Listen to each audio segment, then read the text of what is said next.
Take, for instance, the disgraced professional cyclist Lance Armstrong. So after recovering from life-threatening cancer, Armstrong reconfigured his body through the adoption of new training techniques, equipment, diet, scientific protocols, and performance-enhancing drugs, all done with the aim of increasing his power-to-weight ratio, elevating his functional threshold power, and attaining those elusive marginal gains. Armstrong's ruthless optimization of his body was in service of achieving sporting greatness and media fame. In the attention industrial complex, influencers have been optimizing their bodies for decades now, most noticeably their faces, in response to the psychotic demands of the platform. An early example of this is Kim K, who during the late 2010s and early 2020s optimized her body, and with her cat-like eyes, long eyelashes, small nose, high cheekbones, full lips, and disassociated zanned out expression, defined the Instagram face. I have the best advice for women in business. Get your fucking ass up and work. See everything on social media and you think, oh, it's just a lifestyle, or oh, it's like really quick and easy and you can just post something, and it's not easy. It's still a job and it's still really hard. Success is never easy. So if you put in the work, you will see results. It's that simple. I have the best. Okay. This was shortly followed by the likes of Bella Porsche, who, with her softer, cutesier animated features, defined the TikTok face. Or Pinky Doll, who in 2023 became the face of the NPC streamer. However, if these examples hark back to a recent, recent past, which in retrospect seems kind of an innocent kind of times, the face of our current nihilistic hellscape. Of the face. The face of our current nihilistic hellscape might well be defined by the extreme far-right Luxmaxer Clavilia, who described himself as a Giga Chad, a looks-maxing term describing a man who has reached peak masculinity and attractiveness, according to a eugenics-coded calculations of optimized body proportions for a pseudo-scientific quantification of attractiveness. In the health and longevity industrial complex, no one represents the drive for complete body optimization better than the vampire twink Brian Johnson, devoting millions of dollars and his entire life to the insane endeavor of literally not dying. Johnson has devised an insane blueprint protocol involving an extreme diet, copious amounts of vitamin supplements, a ruthless daily exercise routine, and experimental medical treatments, including gene therapy, daily body scans, and blood buoying his own son. By giving his body completely over to data, Johnson claims to be the most measured human being on the planet. As he says, never trust humans, always trust data. So this is by no means. So in the last summit, last year's summit in last January, philosopher Maya B. Kronik argued that fashion assumes an infinite potential for the reconfiguration and reimagining of human bodies. How then is fashion responding to this reconfiguring of human bodies in its optimized image?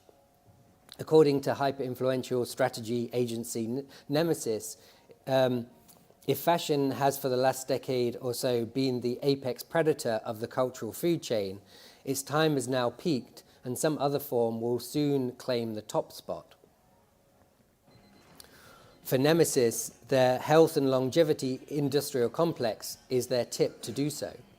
Recognizing this shift, fashion brands are increasingly moving into this space. So some examples, Gucci and the Aura collab, resulting in a limited edition smart ring for biometric tracking. Prada Augmented Skin, an AI-powered skincare collection designed to adapt in real time to skin's changing biological needs.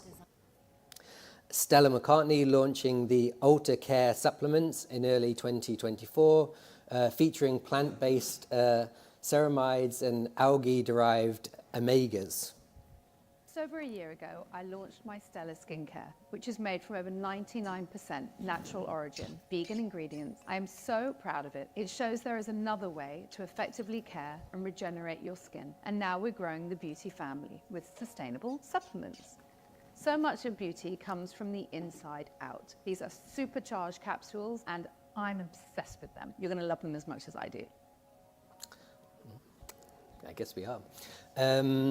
Kering and L'Oreal forming a 50-50 joint venture specifically to explore the, quote, crossroads of luxury, wellness and longevity.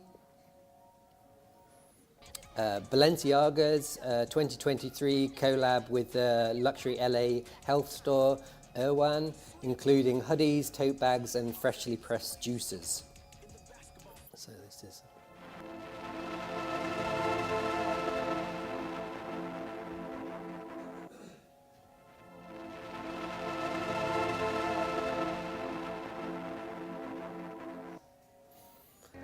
And most recently, Rick Owens launching a new toothpaste range with Stella Hayton.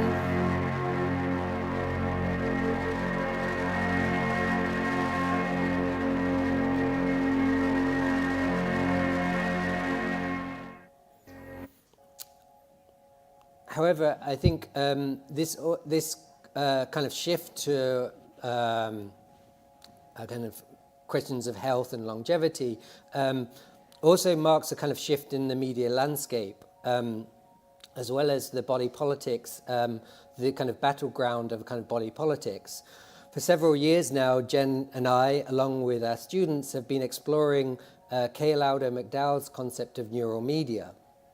So neural media isn't just generative AI, it's chatbots, wearable tech, brain-to-computer interfaces, pharmacology, literally anything that's based on networks of neurons.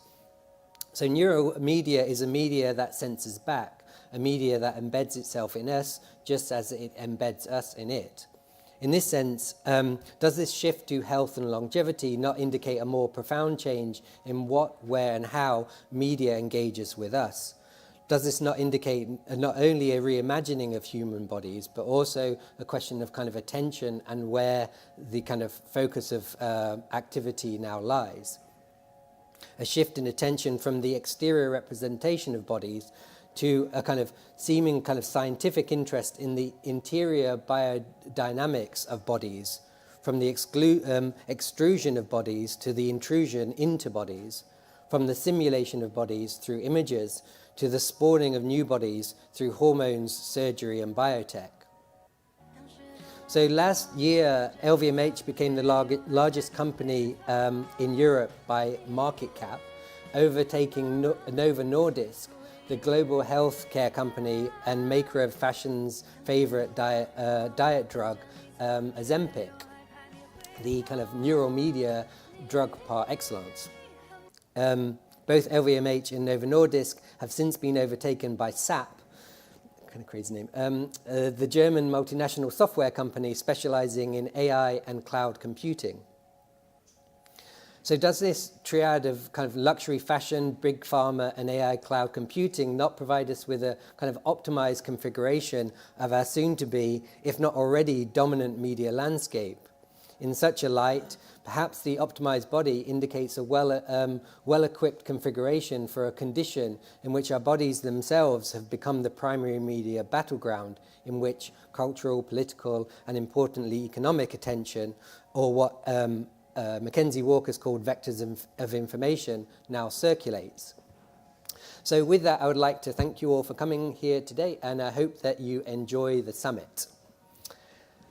So, in terms of the schedule for today, this is the schedule. Unfortunately, Elizabeth Lee, who was going to be the speaker at the end, has been an emergency and she's had to, unfortunately, cancel.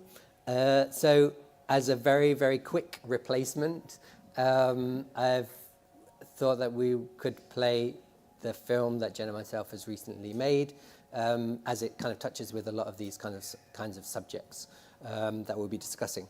So that's the plan for today. Also, just as a kind of thing, tomorrow the summit starts at 1 until 6. So I am now going to call up, again, how do you pronounce J-Y? Okay. So, yeah, because we'll be calling on Zoom. So, where is this?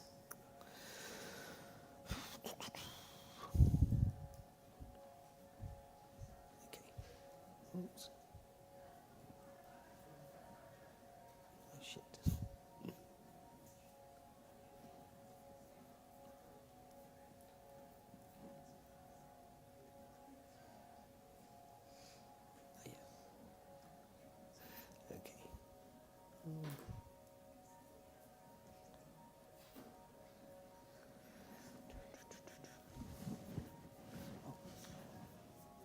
Okay. Shit.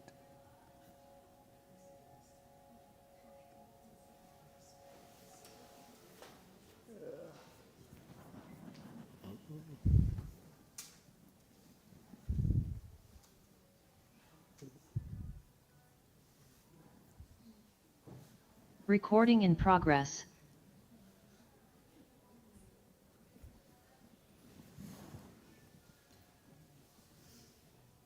Okay. Shit. This is always really fucking weird. Yeah. I'm also gonna connect here.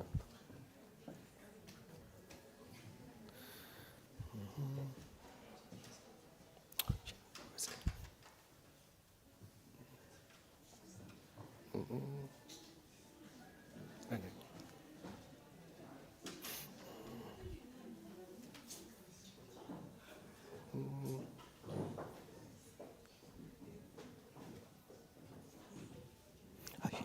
Okay. Sorry about this.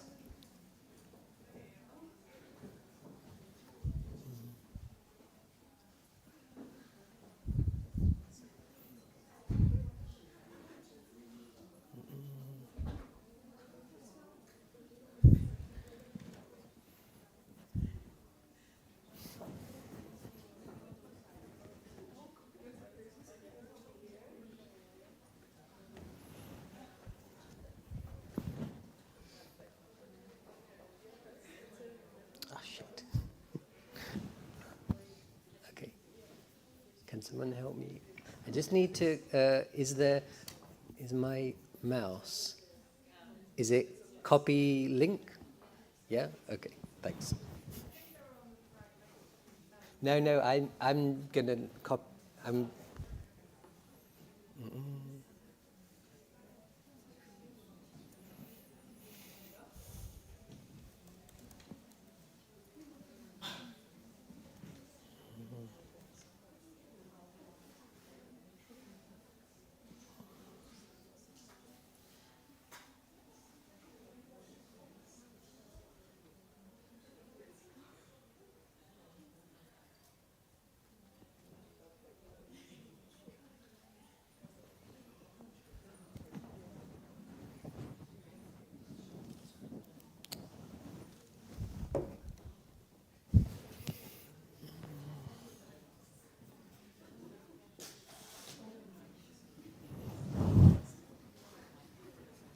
My invite.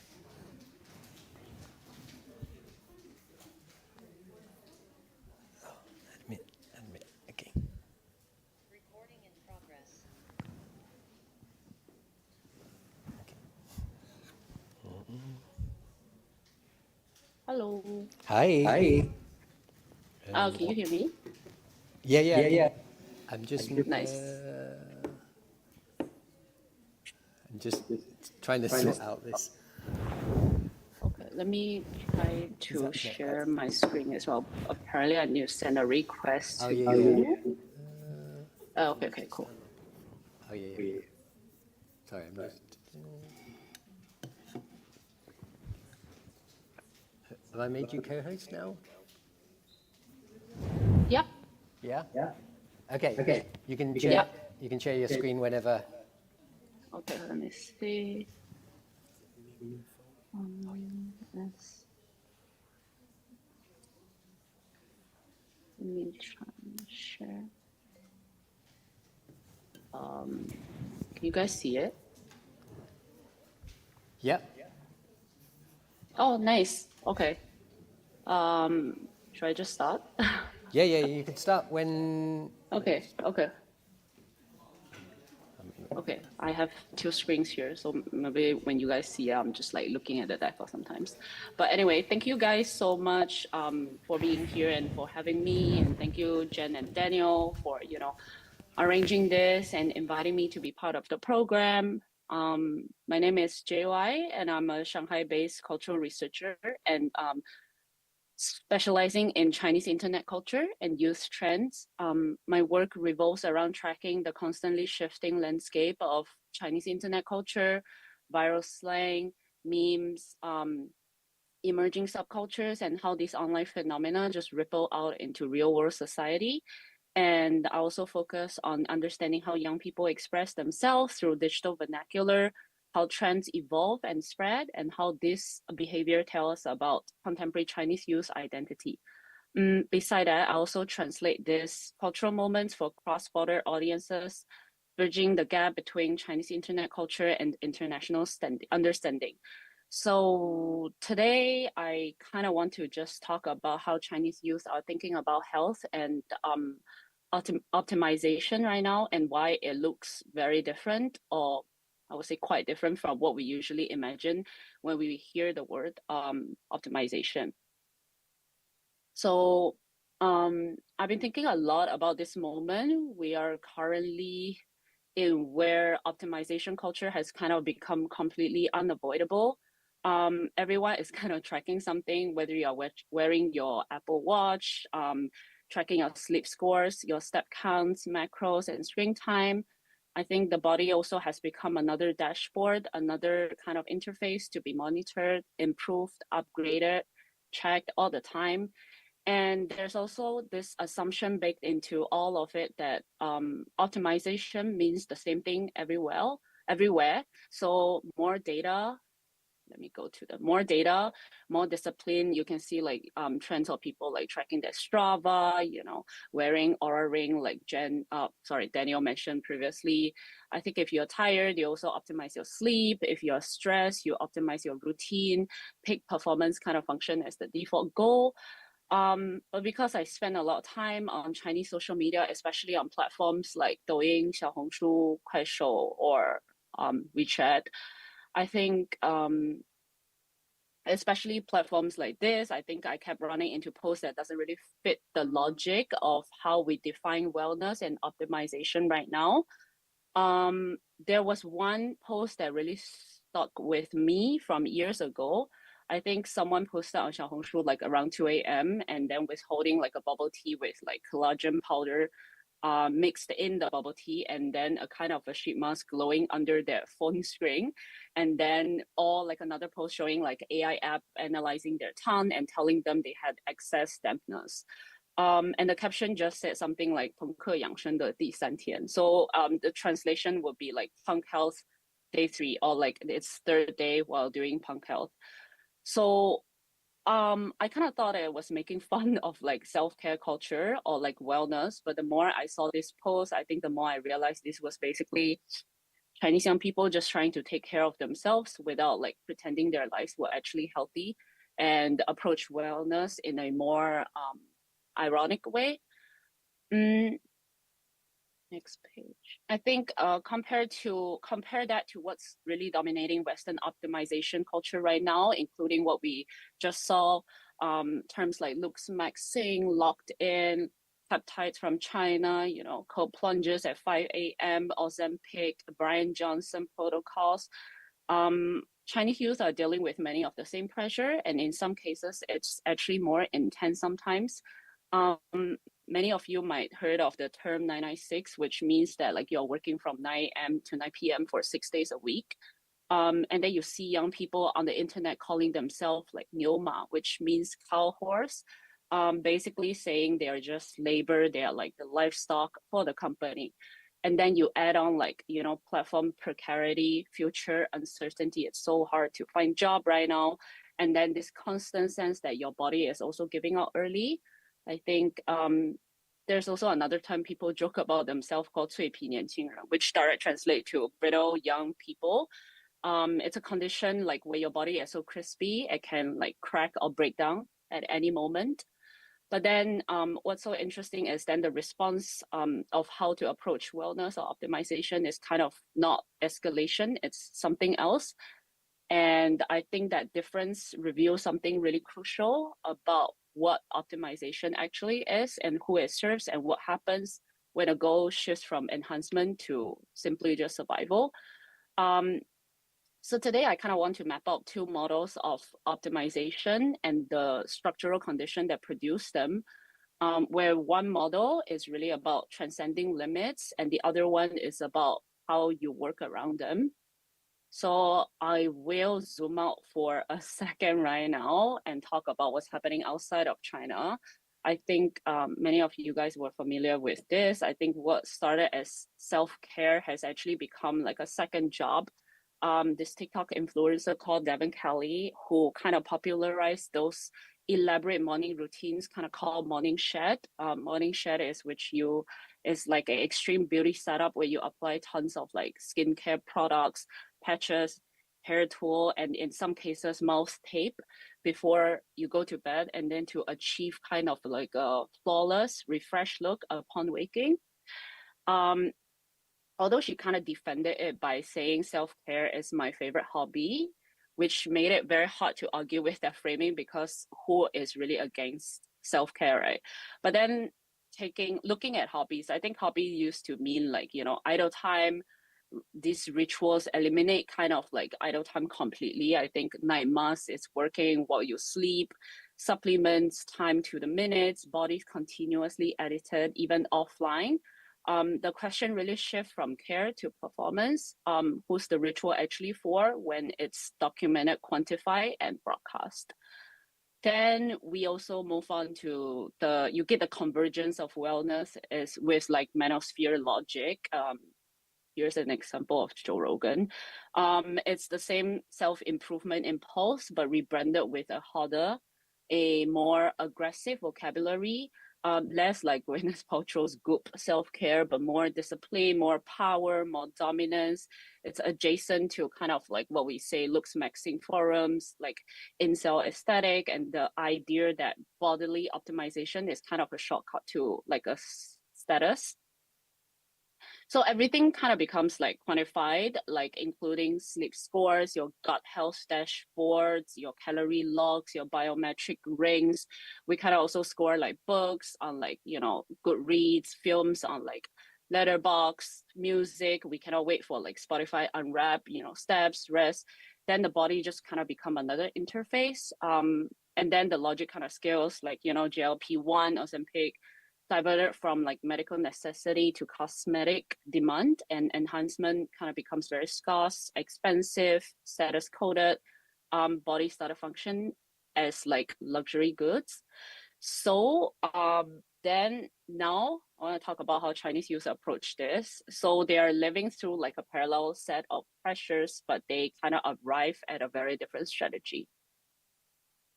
When you actually spend enough time on Chinese social media, you keep seeing, especially particularly in health and wellness section on Xiaohongshu or Douyin, you actually see this term quite often, and it's called 朋克养生, translated to punk healthcare, where like 朋克 means punk, the attitude, the approach, and 养生 means like health cultivation or wellness. But when you put them together, you get this like contradiction that's actually the whole point.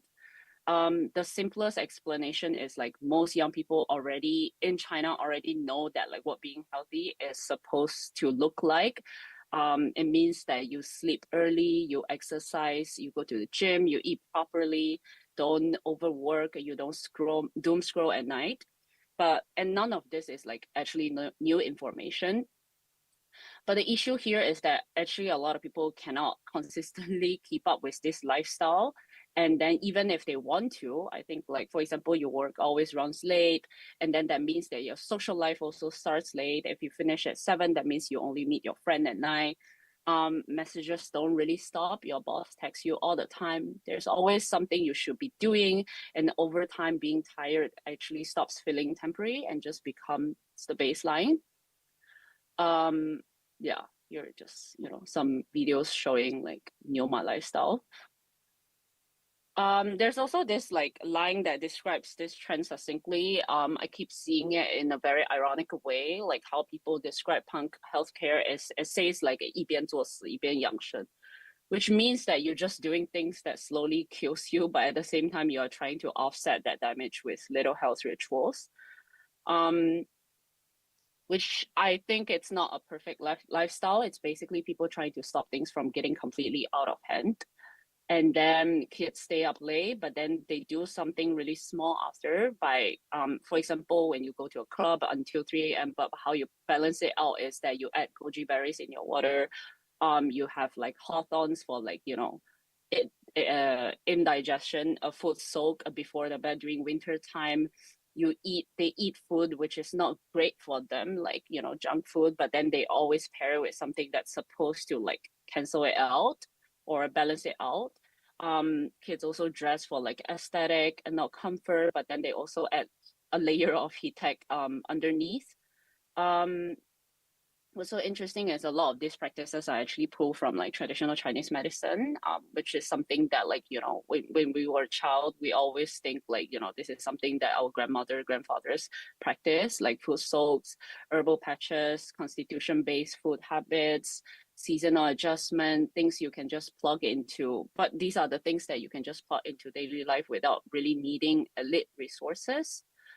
While looks maxing and peak performance optimization are built on the fantasy that if you discipline your body hard enough, you can actually win.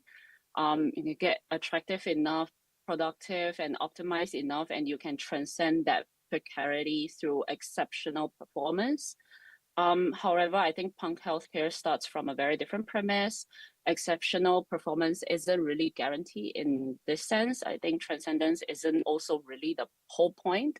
The point is really just about maintenance, stabilization, getting through the week with your body still intact. So if Western optimization pushes care towards performance and eventually into status ritual, right? Like, and then I think then Chinese punk health moves into a very opposite direction. Which also raises the obvious question of like, why TCM or like traditional Chinese medicine specifically, why does this become the toolkit for like maintenance-based care? You guys probably also seen like a lot of like influencer on Instagram talking about Chinese medicine, talking about cordyceps specifically. I think it's also because like traditional Chinese medicine provides this framework because it's built on balance and compensation. Rather than like intervention and enhancement. Western medicine tends towards like crisis response, right? So like when something breaks, you fix it. But for Chinese use, specifically navigating like, chronic low level breakdown rather than acute crisis, I think maintenance makes more sense than like enhancement. Also, crucially, I think TCM based maintenance is accessible in ways like Western optimization isn't, because like, how like Brian Johnson's protocol actually costs $1 million. Ozempic is really expensive. Sometimes, even it's unavailable. Certain like wellness products signals luxury. But in this case, I think like small gestures like goji berries, like hawthorns, patches, herbal teas, these are just everyday items that you can integrate into your existing consumption. I'd also like to discuss about how TCM is being folded into, or like punk health is being folded into everyday life in ways that fit how young people already live, work, and then scroll on like social media. And I'm gonna go through some example of hot activities that kids in China are doing this day. One entry point is how we look at time differently. Apps like this app called Shili pushes notification for solar terms. So like calendars like Li Dong, which is winter solstice, and then you have summer solstice, 夏至, and you attach like a simple advice towards that date. So like on this day, you avoid drinking cold waters. On that day, you eat warming food, and then on this day, you protect your sleep, and then you pay attention to certain symptoms. In a life that really feels like flat and continuous, I think seasonal rhythm becomes like a low effort way to reintroduce cycles and variations. There's also this, I think it looks really intense, but it's actually fine. This thing called moxibustion is a traditional Chinese medicine therapy, which consists of like burning dried mugworts on particular points on your body. People are really raving about it, especially during the summertime. It kind of stimulates your circulation through the points and inducing a smoother flow for the blood and qi. This is, just another example that looks really extreme from the outside, but makes sense once you understand the logic. On Xiaohoshu, this trend actually went viral. The last time when I went to the hospital, tried to book out a session, it was completely booked out month in advance. Young people actually also share like DIY guides because they also come in the patch form. So like you can put the patch on your back, and then where you place it, how you place it, recovery tips, some even like organized informal group session, and then helping each other apply patches correctly. And then we move towards a more commercialized kind of expat Chinese beverage brand like Genki Forest. Also, they have released herbal tea lines where you see like they put in the whole ginseng in the bottle specifically for kids that go out to clubs until 3 a.m. And then chains like Hey Tea have kind of collaborated with this Chinese TCM pharmacy called Tongren Tang that has like over 300 years of history to create like a wellness milk tea. These are like marketed around concepts like, how you reduce your dampness, your qi, your blood circulation. And also, interestingly enough, is over time, this language has kind of become like a casual vocabulary. When young people talk or having conversation about like, about like how you have excess dampness is so casual. It's like the same way how Western audience talk about like, being dehydrated or being like burnout. Also in cities like Guangzhou and Chengdu, actually all major city, TCM night markets have actually become really popular as well, especially among younger crowds. I think people go there to browse herbs, getting their pulses read, getting massage, to buy pre-mixed TCM formula, or just chat. And then finally, there's also the digital layer. Apps like Ali Jiankang allows user to like, upload town photos, answer lifestyle question, or even attempt pulse readings through phone sensors. There's this example that I really like. It's basically installed in this, can you guys see my cursor? So basically it's a machine it's a tablet that's attached to a urinary in public toilets for males specifically. So when you pee into the urinary, they kind of like test out and analyze your pees, and then tells you how healthy you are. So I think optimization is always towards something like serving some goals, but then the question really becomes like, whose optimization, like peak performance benefiting whom? When you step back, what's clear is that these are optimizing for like fundamentally very different things. I think Western optimization is aiming for like immortality, don't die, productivity, competitive advantage, aesthetic perfection.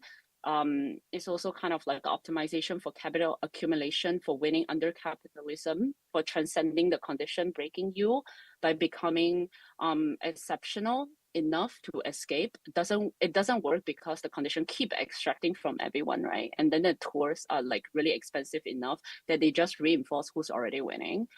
Whereas I think, oh, here's a slide I missed. Whereas I think punk healthcare is optimizing for sustainability, resilience, and basically collective survival. It kind of acknowledge the limits instead of like denying them, and accessible maintenance instead of like, exceptional enhancement. Of course, you cannot fix like the system like 996. You cannot fix like working culture or platform precarity, but you can definitely survive in a very different way. You can insist that your body actually have needs, rhythm, limits, even when the economic system pretends they don't.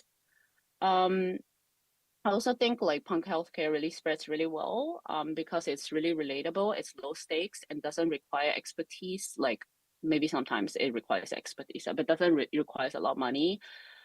Especially on platforms like Xiaohongshu, like a lot of people talks about how like, you know, maybe it's the factor of like, you know, algorithm is pushing that trend, but like algorithm is not, didn't really invent the exhaustion, you know. But they also kind of help like circulate the language people use to talk about it, that circulation that reinforces that behavior. So basically, I think maybe what optimization should actually be about staying human, despite everything trying to turn you into a machine. Strategic endurance, not peak performance, not being destroyed, not winning. It's more like, you know, tending a garden than upgrading the machine. I also want to talk about, I don't think the takeaway is everybody should practice punk health. It's more like being more careful with how we actually approach or talk about optimization when we design systems, tools, or narratives around health. It's worth asking whether they assume people having control when they actually don't. Like, I think punk health is useful only because it reveals the gap between ideal models and like reality, you know. So yeah. And then here's another slide, sorry, that I forgot to. Thank you.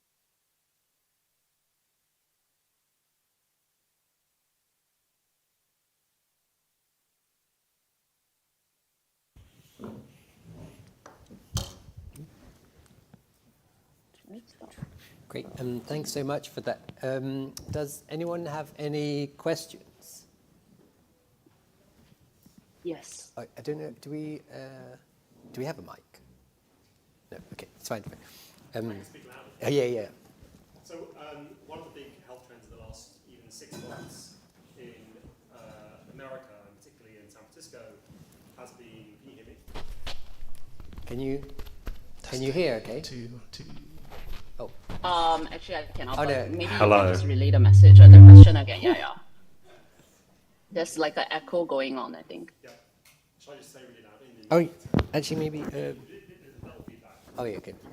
Okay, yeah. One of the big health trends in America and in San Francisco in particular over the last 6 months has been the rise in the use of peptides.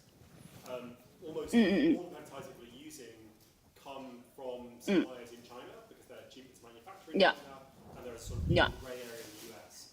Is this also a thing in China, or is this like an export-only sort of aspect of Chinese health, wellness culture?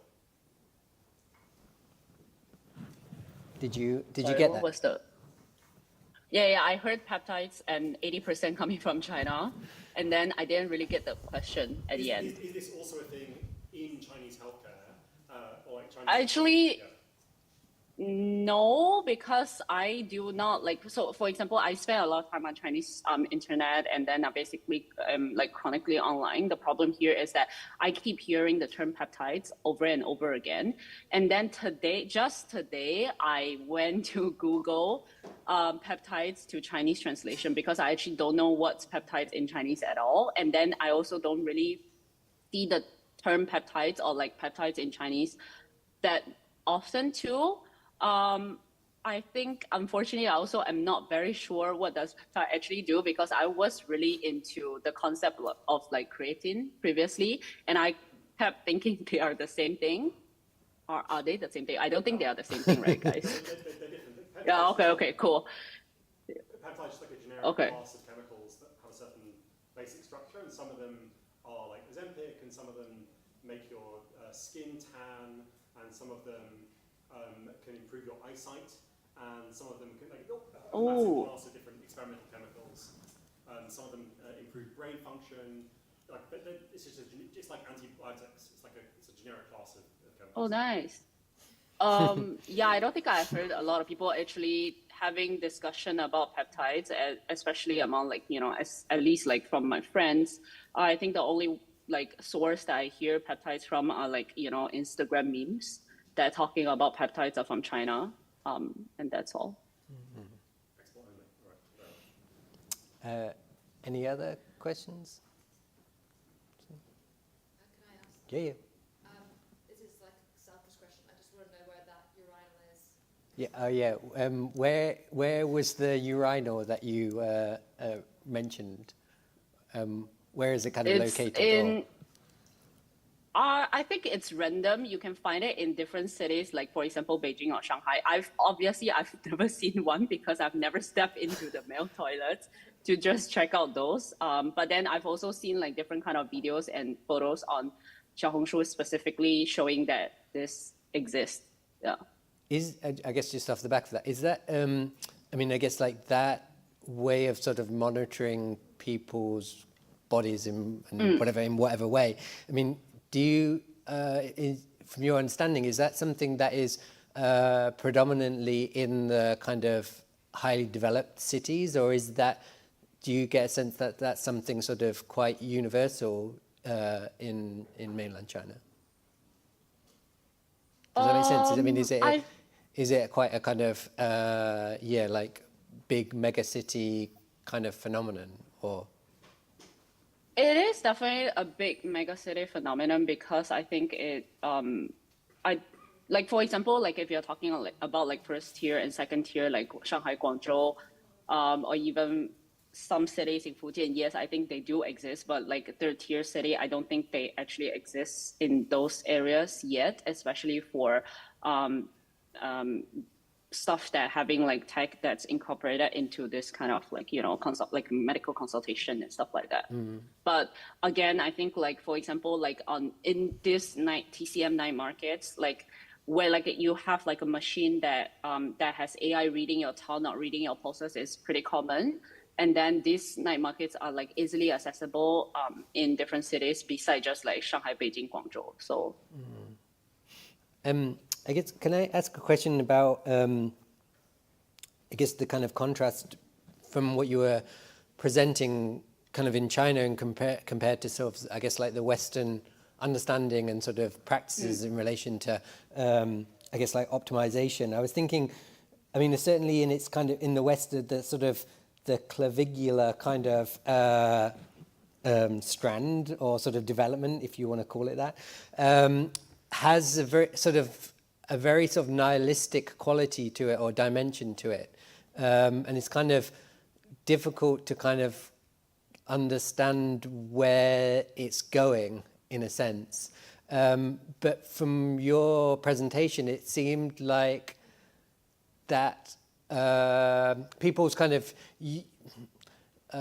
practices was not necessarily nihilistic, but it was kind of something else. But it did seem to kind of touch on a kind of a reckoning or kind of response to a kind of a world that maybe is not a kind of space for kind of human flourishing, shall we say? You know, like where, say, like with the clavicular kind of like context, it seemed like, yeah, there's a very sort of explicit kind of nihilistic quality to it, but you were kind of pointing at something else. And I was just wondering if you could kind of like, yeah, maybe like kind of expand on that, or. I think in terms of that question, what I think that's, I'm not trying to say that the Western like optimization is bad or like good, but then like also to me, it feels very much like a thing that's only accessible for a group of people that could be very privileged in a way. Like, for example, like I think if you're talking about locked in, especially like you see those kind of like daily routine blogs or videos showing that like, oh, you wake up at 3 a.m., go to gym at 4 a.m. But then like the logic here is that if you go to gym at 4 a.m., that means you own like a private gym or like a gym that you can access at like for 24 hours. But then like also like products like Let Me GLP-1 or Let Me like, you know, de-bloated, those kind of products are like, they represent that kind of like status symbol. For me, like I think punk health, it's kind of like interesting in a way that like it's easily accessible. Like if it's as simple as just adding like certain kind of like TCM ingredients in your water to make yourself feel better, then you could also do it without being way too rich, like for the lack of better term. Does it make sense? Yeah, yeah. So I think it's not trying to compare whether this is bad or this is good. What I think is interesting is that maybe it's a model that we can also learn from, like for audiences that's not based in China, for audiences that based outside of China. Like for example, like I've seen like videos just this week on TikTok about like people specifically flying to China to go to see the TCM hospitals, or like this thing called medical tourism. I'm trying to also find out if it's like, you know, a big group of people are doing that, or it's really just like that 4 videos that are existing on TikTok, or like China reporting it because it's, you know, like I wouldn't call it propaganda, or like promoting the medical structure or like infrastructure in China. But like I do also feel like there's something that it's also good that we can take away from this, how young people approach wellness or like optimization. We have a question from the stream. Is that okay? It's a question from Bestie Flora, but she asks, what vision of the future do these 2 modes of healthcare project? So between punk healthcare and non-punk healthcare, because it's an assumption that wanting immortality requires a strong belief in the future.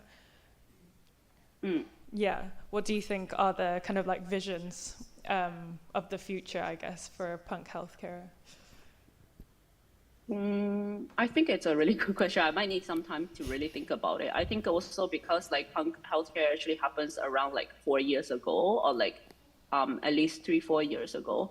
I think maybe instead of like looking at the future, we might already live in the future of like what's the future for punk health right now. With what I understand right now is that people are practicing like more like qigong, like 八段锦, this thing called in China, and then they kind of incorporating 八段锦 into something that like, oh, you can go to a rave and then you can also practice that at the same time. Sorry, I'm just thinking.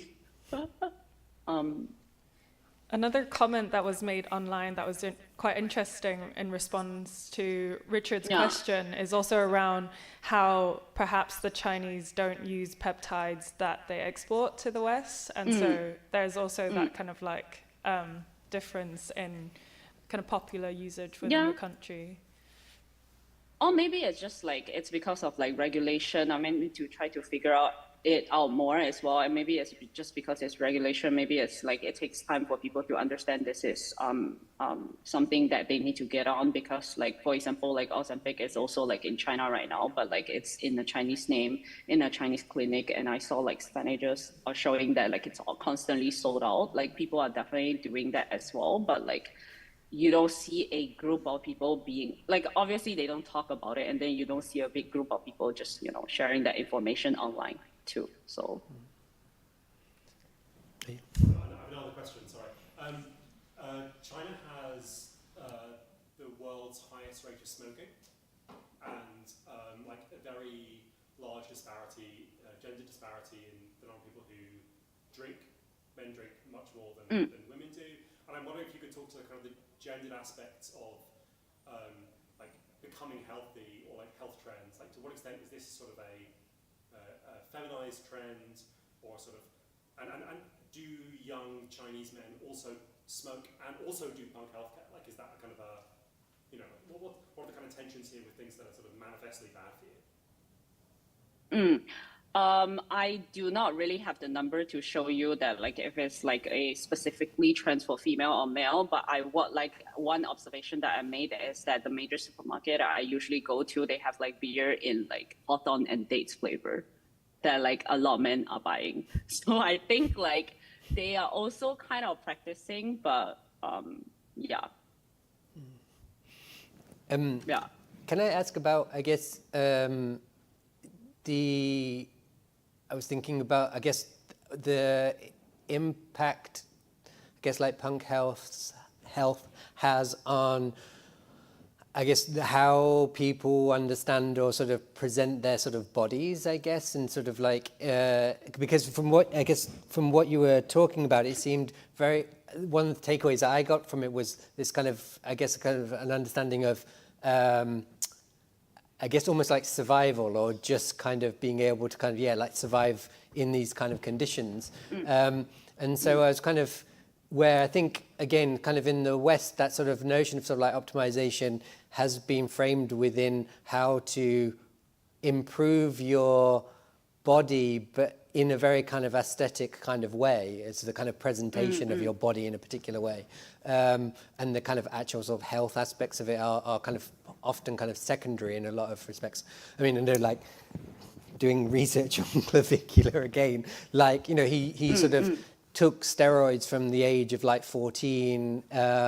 He says that he takes like meth in order to kind of maintain his kind of 8% body fat or whatever it is, you know, clearly understanding that this is not a kind of practices that are for the kind of, for the benefit of his health as such. It's a purely kind of aesthetic endeavor. So I was kind of wondering in terms of like within this kind of idea of like punk health, whether there is a kind of aesthetic quality or dimension to it, and how does that sort of present itself? There is definitely a layer of aesthetic like purpose that plays into punk health as well. When you talk about, like, I keep mentioning this term about like having like 湿气重 means you have like this excess dampness in your body. And then usually when excess dampness in your body results in like, you know, looking bloated, and then a lot of people actually go to remove their dampness from their body, hoping that they can de-bloat or, you know, themselves. So there's also definitely like a kind of like, you know, like, oh, I'm trying to lose weight, I want to go to like, you know, acupuncture clinics to have those needles like, you know, putting on my body, so in hopes that it could like change that. But then I think most of the time it's also kind of really not about aesthetic. So for example, I think the last time I, like, from my personal experience, obviously, the last time when I sprained my back at the gym, which is very ironic, I basically went to a Chinese hospital, and then they put those stickers that has like really small hard stones on those stickers, and they put those stickers on my ear, and then so the stones or like those balls are constantly stimulating the acupuncture points on my ear that helps with my back. Which I also find it very ridiculous, but then somehow it works.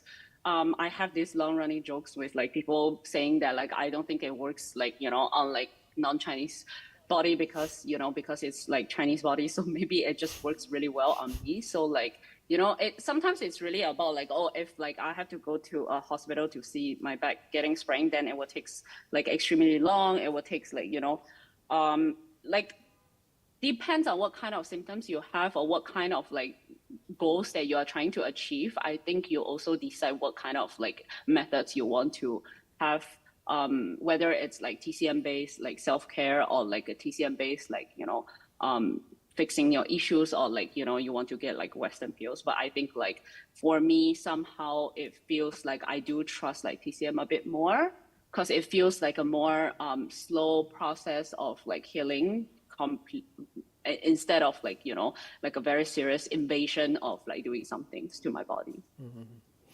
Does anyone have any? I guess the last question I have, which is a question I'll probably ask everyone or all the guests, is I guess, yeah, this question of kind of optimization often sort of misses out the bit which is sort of what are we being optimized for? And so I was wondering sort of with your understanding of optimization, what do you think that thing is that we are being kind of demanded to be kind of optimized for, I guess? And I is think that kind it's of also different? that I was just having. God, sorry. Yeah. I was just having this conversation with my partner about like what we are actually optimizing for. I think everybody is scared of like, you know, death, because we were watching like, you know, Alex Honnold climbing Taipei 101, and then we had this conversation about like what we are optimizing for. Like at the end of the day, I think whether it's like punk health or like Western optimization, like beside the aesthetic purpose one, I think we are constantly trying to extend our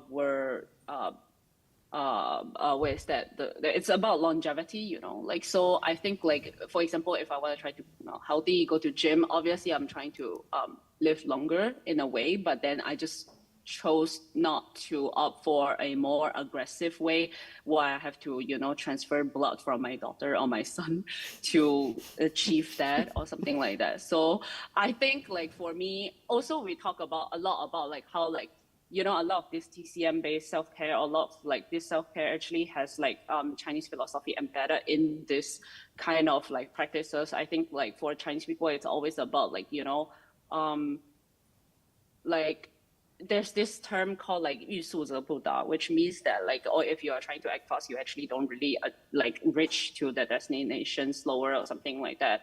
I think for me, like Chinese philosophy also is about like, being subtle, being like stealth in a way that like you approach things, even when it comes to like approaching wellness and optimization, which is very interesting because like, like looking at like, peptides or looking at like Ozempic, it's always about like bold and then being loud, being like showing your body and stuff like that. But to us, it's mostly about like, if I do it in a very much slower way, then I will also achieve my goal. And then maybe I trust that slower process even more. So. Great. Thank you very much. Thank you so much. Yeah. Thank you so much. Thanks. Yeah. Okay. Should I just exit? Where's my...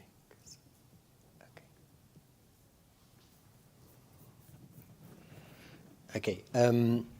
So I'm just going to prepare the next thing for the next speaker. So maybe what we'll do, if we just have a 15-minute break, and then we'll come back at, if we come back at past, that's less than 15 minutes, but and then we'll have the next speaker and so forth. Okay, great, thank you.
Dr. Peter Tierney is a highly experienced sports scientist, performance coach, and researcher with over a decade of experience in elite sports, including roles with Leinster Rugby, Chelsea FC, and Lululemon.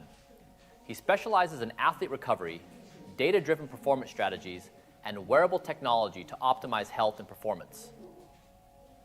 Okay, so everyone please welcome Peter Tierney, who's going to give his presentation. So let me just get his presentation up.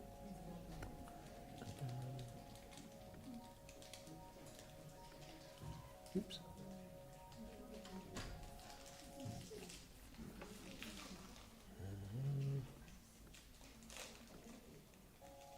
Dr. Peter Tierney is a highly experienced sports scientist, performance coach, and researcher with over a decade. Okay, none of that.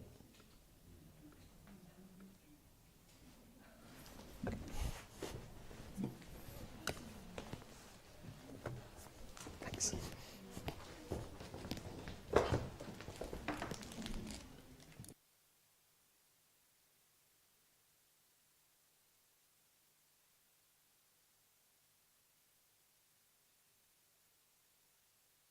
That working?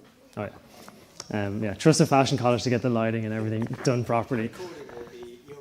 Yeah, exactly. It's much better than what I was going to do myself.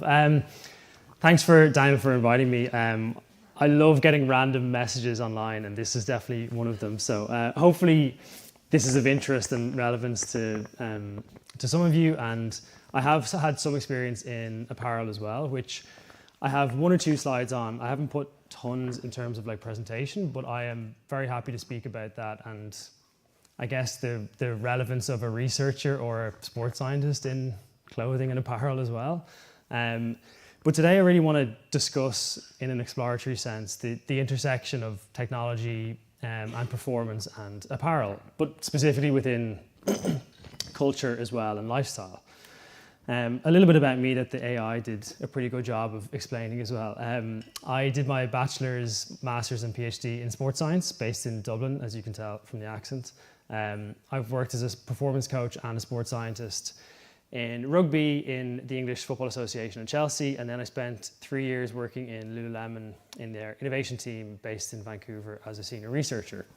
So I'll explain some of that later on. And now what I tell people is I wear a lot of hats. So I consult with a few different companies, I research, I create some content, I educate, I'm a sports scientist. So I've got some projects ongoing with a big apparel brand. I'm working with 2 different fitness brands, some other tech companies as well, and still support some high performance and elite athletes as well. So it keeps my life pretty interesting to me anyway. Also today definitely will not be 30 minutes, so I'll probably be like 15, 20 minutes, and then I'm more than happy to hopefully take some questions and have a good conversation afterwards. But like I said, I want to really discuss the intersection between performance and culture and lifestyle. Is this doing right? It is, okay. So the first product I want to show you is a running shoe from Adidas, and it's called the Evo SL. It's one of the most popular running shoes on the market. It has been optimized to increase energy return. It's breathable. It's made as light as possible to help with running performance. And there's probably been, I haven't worked in Adidas, but there's probably been years of research and testing and iteration to get this product to this point. On the right-hand side, then you'll see the exact same shoe in collaboration with Pharrell Williams. And the shoe is the exact same, apart from the colors and the branding and the marketing associated with it. And a shoe that's made primarily for running performance is now being worn as a fashion piece and a statement piece. So I guess the main point I'm trying to show here, and I have a few other examples, is the influence of like two completely different industries merging together. Nike is another example, and you can argue it started as a sportswear shoe and then is now a lifestyle shoe. But they've gone to one extreme and actually integrated electronics and technology into a product. So the product on the right is a collaboration with a company called Hyperice. Now, Hyperice make elite sport performance recovery products related to compression, heat, cooling, some pretty high-tech stuff. And Nike have now integrated both pneumatic compression, which is like a pump of compression, and heat into footwear. And this is a product that athletes of any level would wear prior to a warm-up. So think about a basketball player before they go out onto the court, they would wear this to help warm up their feet and ankles. Does anybody here wear a Whoop? You do, okay, one person, great. Does anybody else wear a different wearable device, like Apple Watch, Garmin's, other rings, that type of stuff? Okay, so they're usually, I'm actually surprised, because usually there's like, I've spoken to some place and it's like 70, 80%, but these devices are becoming more and more common. So maybe if I ask you this in 1 year's time, you may raise some more hands than today. But these devices track continuously 24/7, and they measure physiological metrics and physical outputs. So this device will measure things like steps, heart rate, breathing rate, and sleep as well at rest. The product has been completely developed for the elite athletes. So professional athletes performing to the highest level, and then it's bled into society in terms of active people. But now you're actually seeing the integration of this technology as a status symbol and a marker of someone trying to portray that they're looking after themselves and being healthy.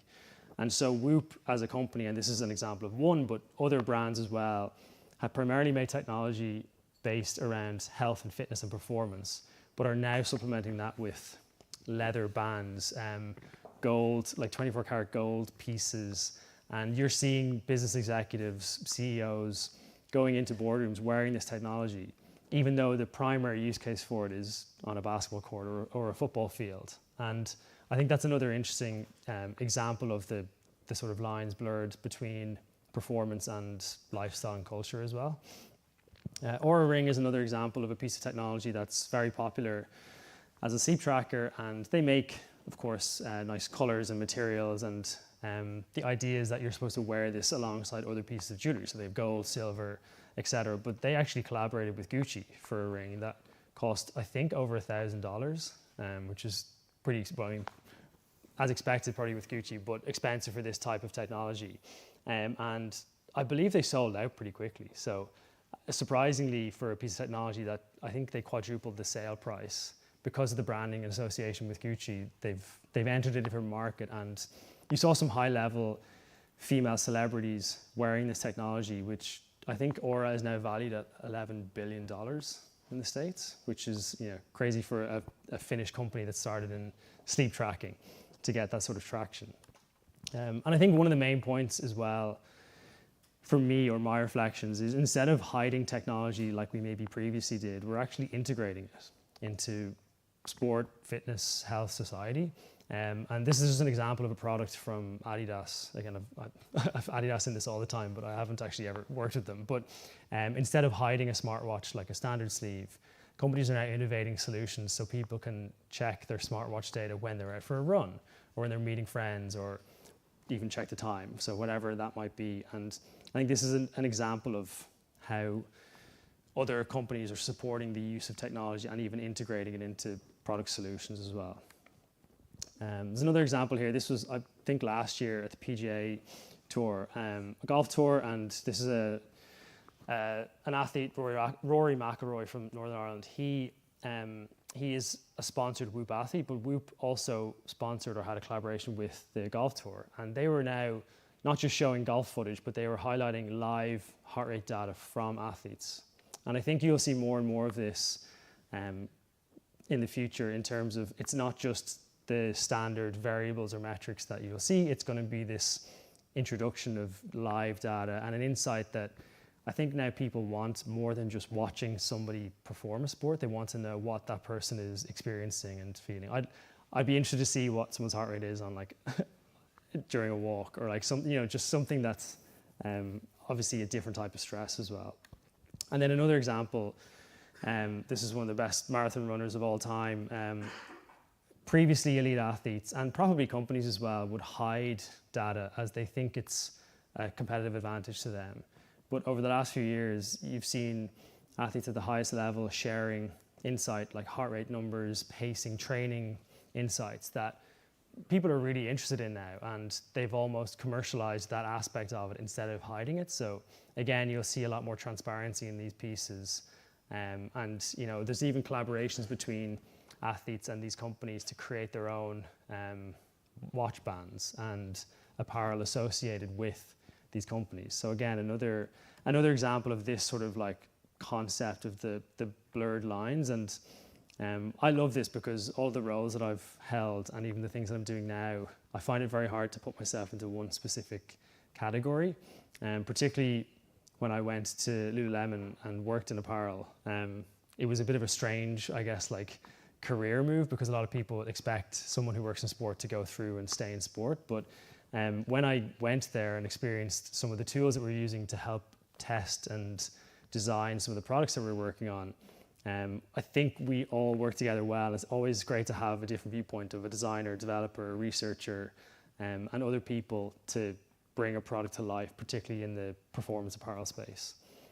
So I've got a few examples of other products that I think have been integrated into society that have been made for very specific health or technical reasons, but are now much more commonplace. So does anyone know what this is? Or does anyone have one of these? So you have all the gadgets, don't you? Yeah. Yeah. So my wife swears by this as well. There's a brand called Lumilamp, and the idea is that this clock, as well as a softer noise, or instead of an alarming noise from your phone, gradually wakes you up and mimics the sunlight, probably a little bit like these lights in front of me now. I feel like it's morning time.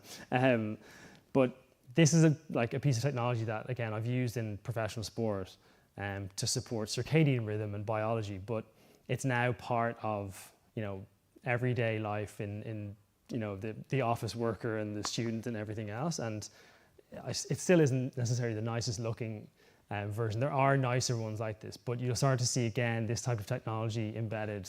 And I think the design and the marketing is going to become so much more important on these, because I know, like, I would prefer one that looks a lot nicer than this one in front of me.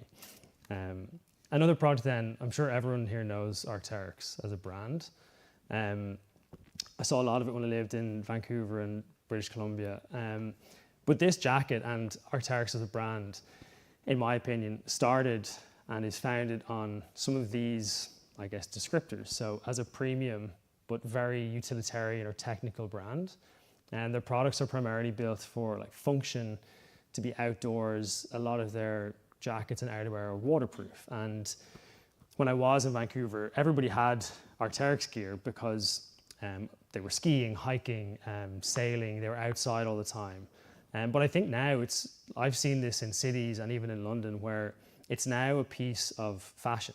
It's now integrated so much in the city as part of commuting, and even some of their designs of certain products have lent into being sleeker, or for somebody who maybe doesn't even need that level of waterproofness and technology integrated into fabrics for living in London in the city. So I found that really interesting, and there's definitely other examples of that we can chat about afterwards. But that was one where, on one extreme, it's built for mountains and outdoors, yet it's worn in cities and universities and offices as well. Another example of this, which a lot of people find funny, is another running shoe. So the Nike Alphafly was made for some of the fastest marathon runners in the world. Some male runners trying to run near 2 hours, and female runners running below 2 hours, 10 minutes. So incredibly fast. Yet we've seen this with Nike, where they build for the elite top 0.1%, and everybody adopts the products that they make. So shoes are a great example. These have a carbon plate in them. They're literally maximized and developed for performance, yet I'm a casual runner, as are many other people, and they're wearing shoes with carbon plates to support their performance, even though they're technically developed for the elite. And in some cases, you see people walking in these, which I wouldn't advise because they're not very stable. But you do see, again, this sort of spread across something that's been built for the far right in terms of professional athletes, being adopted and worn across the whole spectrum of everyday wear and commuting as well.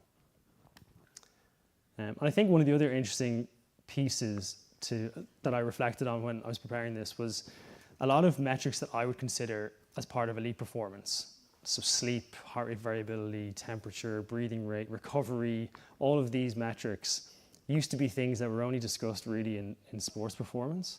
And now I'm on the tube, I'm in a coffee shop, I'm in a shopping, I'm everywhere, and I hear people talking about how much sleep they got, or how how recovered they are, or they talk about different metrics from different wearables. And I think, you know, a few years ago, if you showed people some of these Strava stats on the right-hand side, people maybe look at them and don't really understand what they are, but now they're so commonplace, and sharing some of those physical and performance metrics and attributes is actually part of the whole experience of actually, you know, exercising or health in terms of, I guess, status and culture as well. And you'll see this in run clubs and even different brands now activating different aesthetics in run, and almost developing a team uniform for run clubs that people really latch onto and associate with as well. I'm going to show you, like I said, 2 slides on some of the products that I worked on at Lululemon, so I'm going to pivot, but it's the same theme in that we developed a lot of these products for elite performers. So one of the main projects that I worked on when I was in Lululemon was a project called Further. And if you haven't heard of it, I would definitely recommend just like having a search later on or a watch of some videos and content. We spent about 2 years developing products for a 6-day ultramarathon event that we put on in the desert. So we hosted it. And we developed bespoke product for all 10 female ultra runners. And so we managed to develop some products in a very, very short timeline, which if everyone's familiar in here, like sometimes getting a product to market can take a few years, and we got some of these products developed from zero to event in 16, 18 months, which is quick. And they were mainly developed for the specific needs of the ultra runner. So again, you maybe can't see this well in the image, but storage is a big component of what an ultra runner needs. So ultra runners can be out for hours and hours and sometimes days, and they need to carry fluid, fuel, their phone, keys, everything that you can think of, because they're out for a long period of time. And so we developed that and integrated into a waistband in the shorts. And so that was one of the new sort of features that we really developed for elite athletes. But now we're seeing these 3 products, amongst a few other ones, are actually commercialized. So we developed them for a specific use case, but they're now available to mass market. And I think that point keeps coming up for me, even in my experience in, I guess, like even buying products, but now working with people and working in industry, is that a lot of these products, if you build for the extreme use cases, they often serve many people in between that as well. An example, this product is extremely niche. It's an ice tank.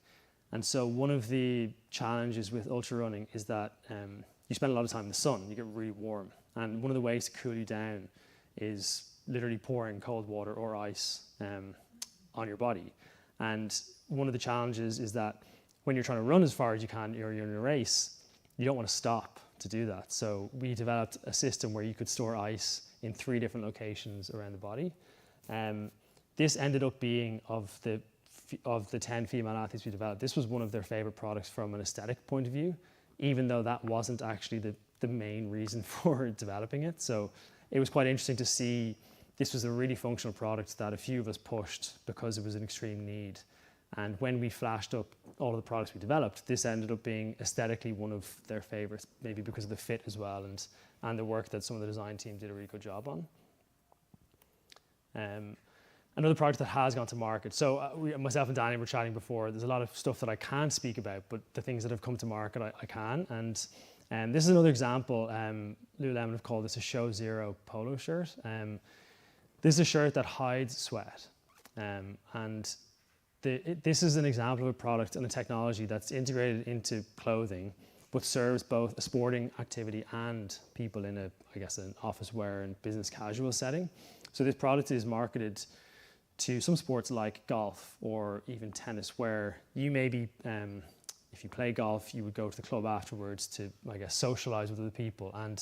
And that's a situation where you don't necessarily want to show sweat. And that's an example of where this technology can support. But also, for example, someone presenting or in an important board meeting, they don't want to show sweat as in a sort of a cultural sense in that setting. So this is a product that can hide it. And the example I've given here is black, but we tested this with different colors, and the technology is like really cool to see how much fluid this can hide from the inside of a shirt and not show any signs of sweat. So I think another example of the technology sort of being integrated into some of these everyday products that maybe people have never seen this before or even considered it as well.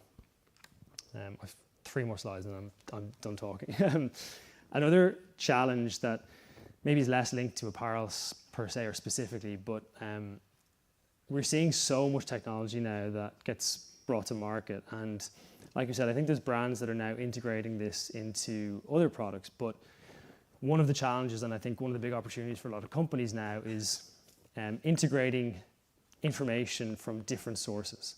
So not in this room, because only one person has said they have a device, but there's been other rooms that I've spoken in where they have 2 or 3 devices that they wear. So someone might have an Apple Watch, a ring, and also something else. Then there's also apps where people track food, MyFitnessPal. There's blood tests you can gather information from. There's a continuous glucose monitor to measure your response to certain foods. And the problem people have now is that they have 7 different apps for 7 different devices and 7 different things. So I think the future of that is really integrating that and how it fits in with I guess, making it easy for people to take action with some of the information. I also think this is I've noticed this because I'm hyper aware of it, but performance is blended so much into, I say lifestyle, but actually luxury as well. And there's a big market for premium health offerings. And so there's 2 examples I put here in London specifically. Well, Equinox is global and Third Space, but these are like premium luxury facilities that are so nice, and they're so far evolved from what I would consider a traditional gym or, conditioning space. And we've gone so far past just having some weights and some treadmills in one side of a room or in a porta cabin. And they're now like everything is like the best quality. There's saunas, massage rooms, steamers, pools, everything. And the offerings just keep getting bigger and bigger and bigger because I think people do demand and they enjoy spending time in these places. And I like the Third Space name because it is literally, for people who live in a city like this, it's the third space for them. It's not home, it's not work, it's somewhere else where you can go. And a lot of these spaces now are social spaces. So yes, people may go there to exercise and to relax, but often you'll see people like working from there and connecting with people and having a coffee there. And that's just another avenue for people to explore. I've shown like 2 products on the right-hand side. So Athletic Greens and IM8, they're 2 sort of superfood blends that have been heavily marketed. And I'm sure, well, hopefully now, if I brought you some awareness, you'll see ads for these all over London. And these are like a premium, expensive offering. I think the Athletic Greens might be like over £140 a month maybe for a multivitamin with some other ingredients in it. So I'm not here to tell you what's good or bad, but it's interesting that, people are so willing now to spend money on premium luxury gyms, premium products, premium devices. And I think it is becoming, like I said, more and more integrated within society. That's becoming normal. And people who almost don't do any of that is almost less common than it used to be.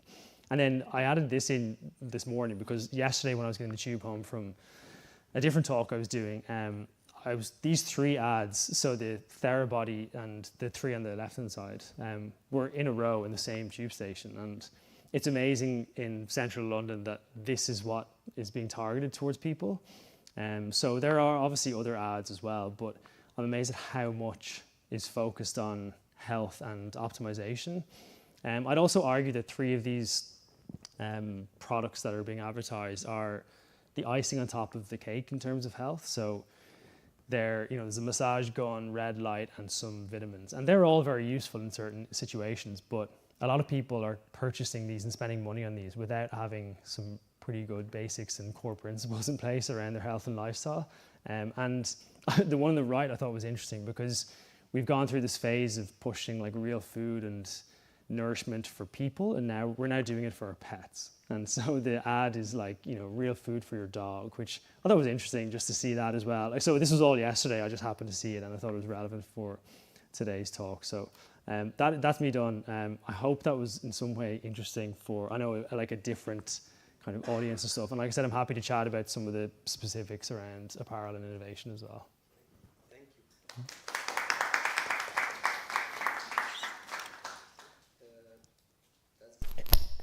Does anyone have any questions for Peter? I've got two.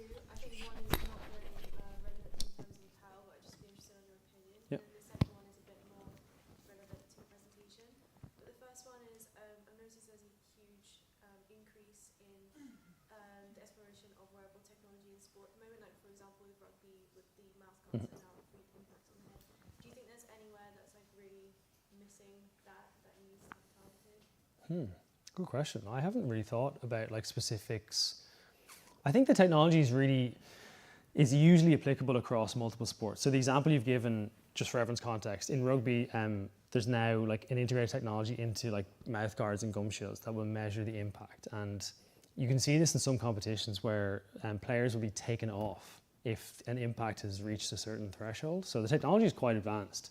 So that's quite a niche example. But other ones like heart rate tracking or distance or pace, those common ones, they tend to spread across like multiple sports. So I think more and more sports, like the technology is becoming cheaper and cheaper. And so I think it's integrating across multiple sports now much faster than it used to be. So it used to be reserved for basically the team that had the most, or the athlete that had the most money.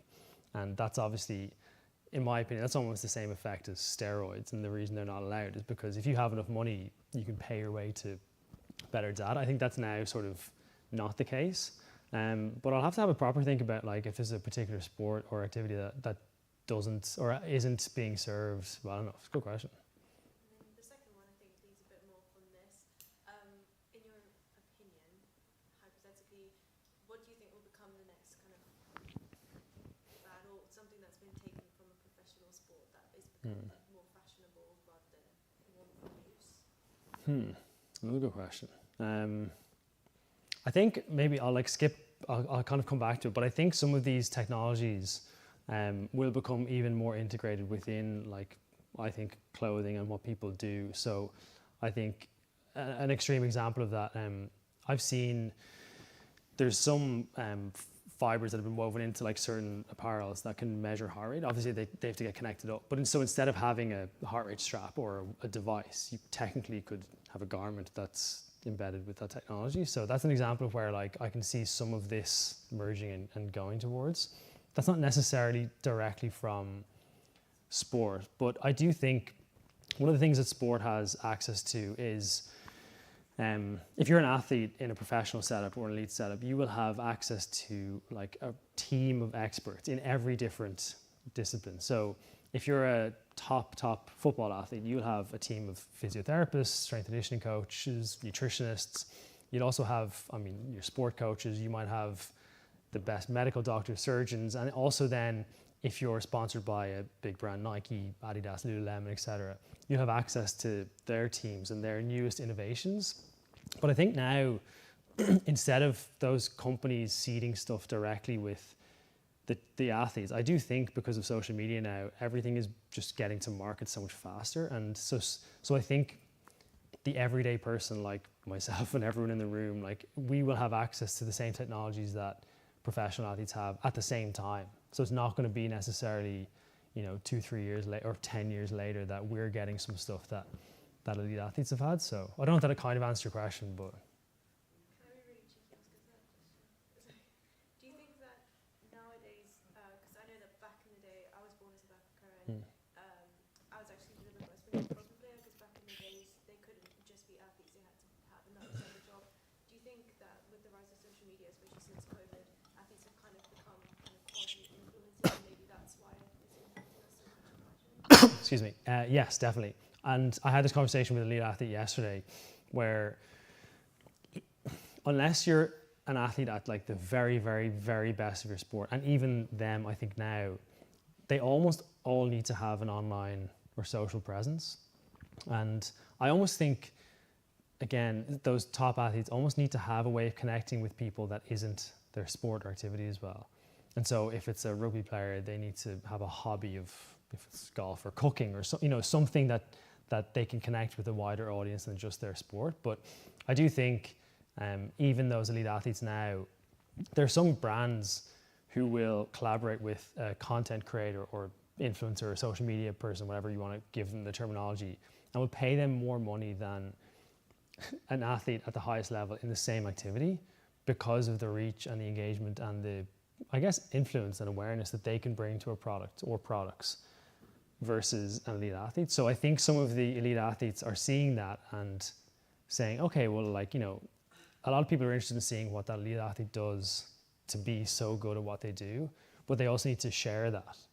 And it's kind of links back to, I guess, the point I was saying earlier on about companies and athletes now not being afraid to share everything, because it used to be seen very much as like, I'm not going to tell anybody what I do because that's my secret to get to the top level. But now I think they're more willing to do it because they know they can get more support and more funding to support them, and it takes pressure off, and then they can perform better as well. So yeah, I do think every athlete now is almost a part-time content creator influencer as well. I think there was an incident at the Australian Open at the moment where there was an athlete, one of the players, male players, I think he got through to the quarterfinals maybe, and his partner is a big influencer.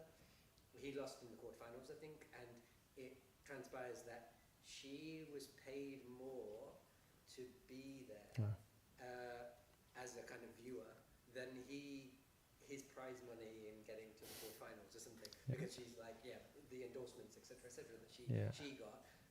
So it was quite an interesting example of like, I believe that as well. I've seen some numbers that, like, I'm not surprised to hear, particularly for someone who's like still obviously, and I don't know who this is by the way, but who's at a really high level, maybe isn't the number 1 or 2 and getting to the final, but they're not making as much money just from the sport. So that's probably someone who will try, obviously, do some more content and other things to fit in with them. And you're seeing, I think, a really clear example of that for me, particularly related to fashion and apparel, is NBA.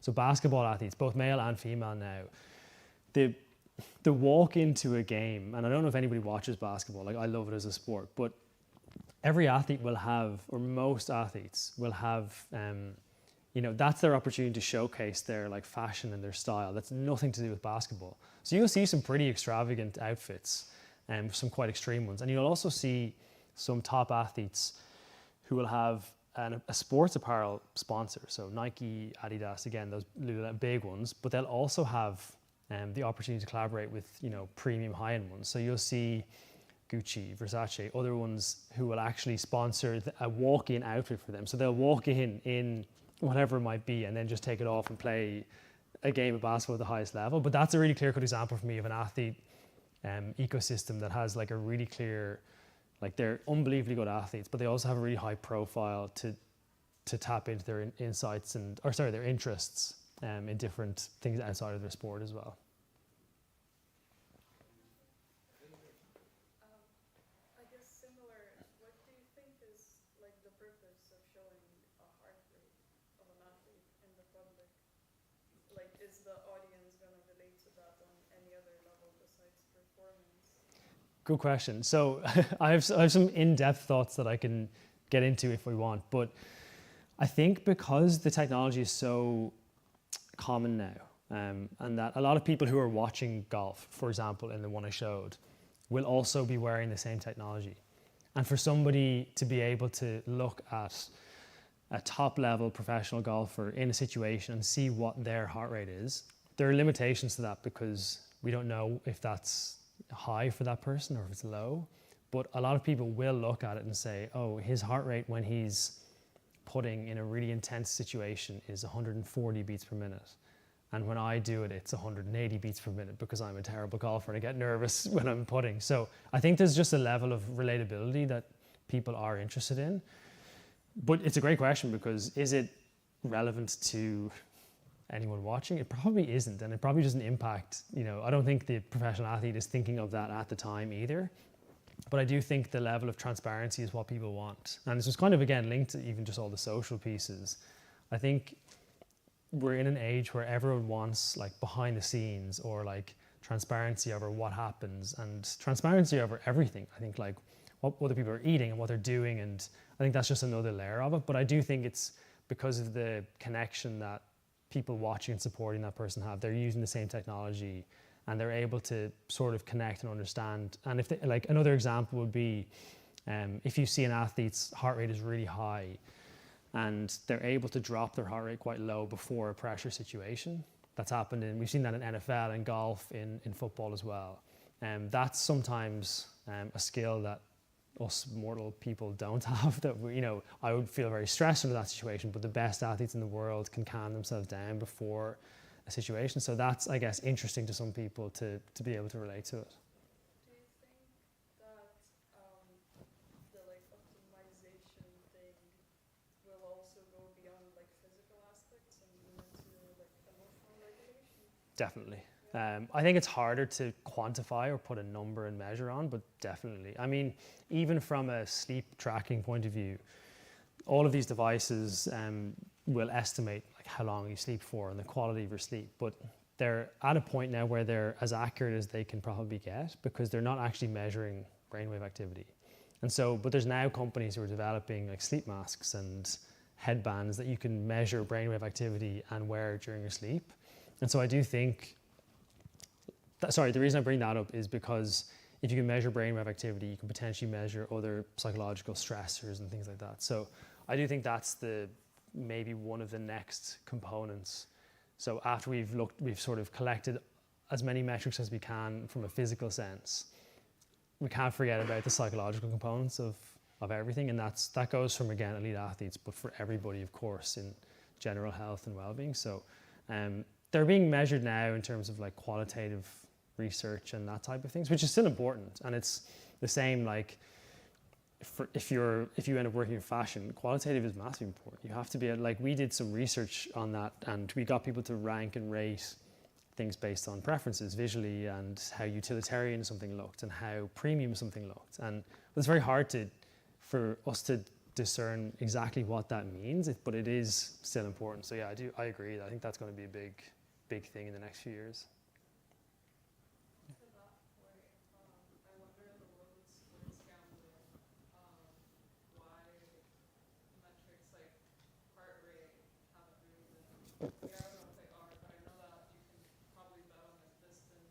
Ran at least in football. I wonder why we can't see like, oh, like this player who's really prone to injury, his heart rate is up, or maybe we can sense like, oh, he's really like holding his leg, like maybe. I wonder why that hasn't been capitalized on. It's a great idea.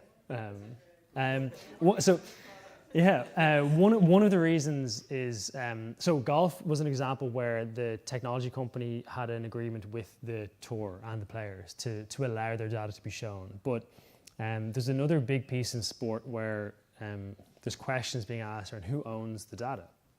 So for example, when I worked in team sports, we would fit out football, rugby players with heart rate monitors, with GPS devices to measure distance and speed and heart rate, everything. And there was often questions of like, who owns the data? Now it's the players. And so at the end of the day, if they don't want their own physiological data being shared, well then I can't share it. And so I think unless there's some league or sport-wide agreements around it, that could be like honestly a really interesting future for some sports, depending on, and particularly like, I mean, gambling is on every sport, and I've seen, I don't gamble, but I've seen some other things that you can bet on. You can bet on a football match and who takes the first throw in. And you can bet on, you know, what color someone wears. And like, it is really intricate in terms of what you can bet on. So I could see if, you know, I'm trying to think of a sport like maybe poker, for example, where imagine a device or a company was able to share live heart rate data or stress numbers or something that would indicate, okay, if this player's under stress, then you're gambling. But yeah, I mean, it's a really interesting topic. I'll definitely keep an eye out for that one. I did hear that the NBA is in the process of, I guess, like universalizing that, like players' data being kind of live fed. So principally for kind of betting. Yeah. Because I think that historically they've been quite pioneering in sort of betting and kind of Yeah. like building the infrastructure for that. Yeah, the NBA is quite a forward-thinking sport in my opinion. Like, I just like basketball as well, but you actually will see them, they partner with some small startups in innovation, different companies. And so they try to spot obviously some of these things and even some of these ideas early so that they can integrate it into their association. So it's a good sport to have a look at from, I mean, probably from a few angles, the innovation side and the startups and the products, but also, like I said, from seeing what some of the male and female athletes are actually wearing, how they're integrating into both like a sport audience and a non-sporting audience. It's very different. American sport, in particular NBA, is very different to like European sport, I would say. And I've been to like a range of different things, but I remember I went to my first ice hockey game when I lived in Vancouver.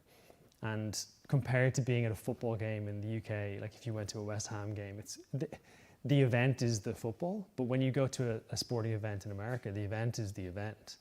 There is a game going on, but in the ice hockey game that I went to, I was so amazed.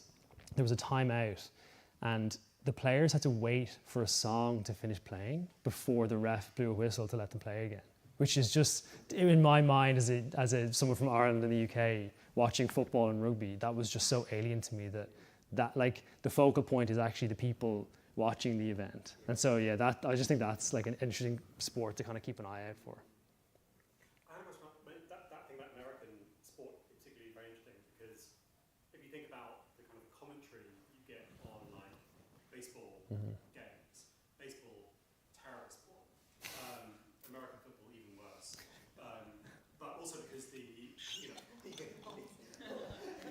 all of the American sports, yeah. cricket, rugby sport, Just sports. golf, worst sport. My point here, the question here is like, we now live in a world of like multiple screens. So when you're watching the baseball or watching this thing happen, in the commentary you get in baseball, it's often this is the first home run that someone has hit at this stadium playing away for the last 17 years. Right? There's like a proliferation of statistics. Yeah. And the cynical view of why that's happening is because nothing happens.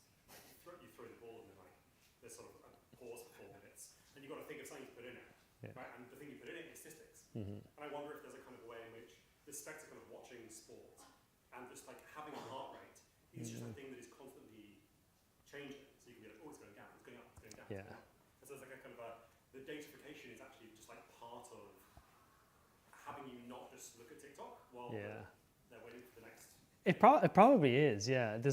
And I think even if you watch NFL, like a lot of my friends would be quite into it, and they would watch like Red Zone, which kind of pulls in like a highlight from one game whilst there's breaks in others, and it is very much this like big spectacle on a Sunday evening or Sunday afternoon for people in America. So I do think it is another point, and I've seen some statistics that are just pointless that are being shared on, not like in any sport, that like this is the first person to do this wearing a pair of socks that are in this type, so that is like an extreme, that is a little bit of a cynical view, but it is true to a point that there is a statistic for everything.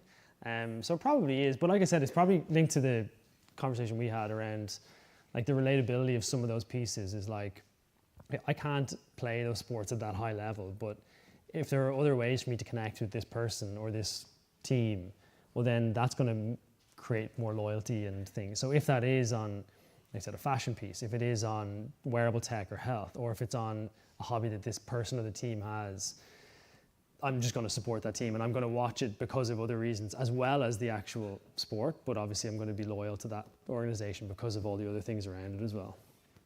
I have a question, sorry, not the second question, about the best sport, football. And I get when I was 5, in the 1998 World Cup final, Brazil, who had had an amazing World Cup, went out drinking the night before the final, got completely trashed. They were like, we are going to destroy France. Lost to France 3-0. And I wonder, that's kind of health thing in general, is the culture of sport changing away from hedonism, pleasure, exuberance, enjoyment, towards like something much more constrained, optimized, kind of how do you see the kind of culture of sport changing in general in relation to this kind of gamification? I mean, Cristiano Ronaldo is a Whoop brand ambassador. Yeah. He's also the most followed person on Instagram in the world. So like, you know, he's really like kind of at the forefront of this, but like, he doesn't seem to go out taking heroin 3 times. I don't think so.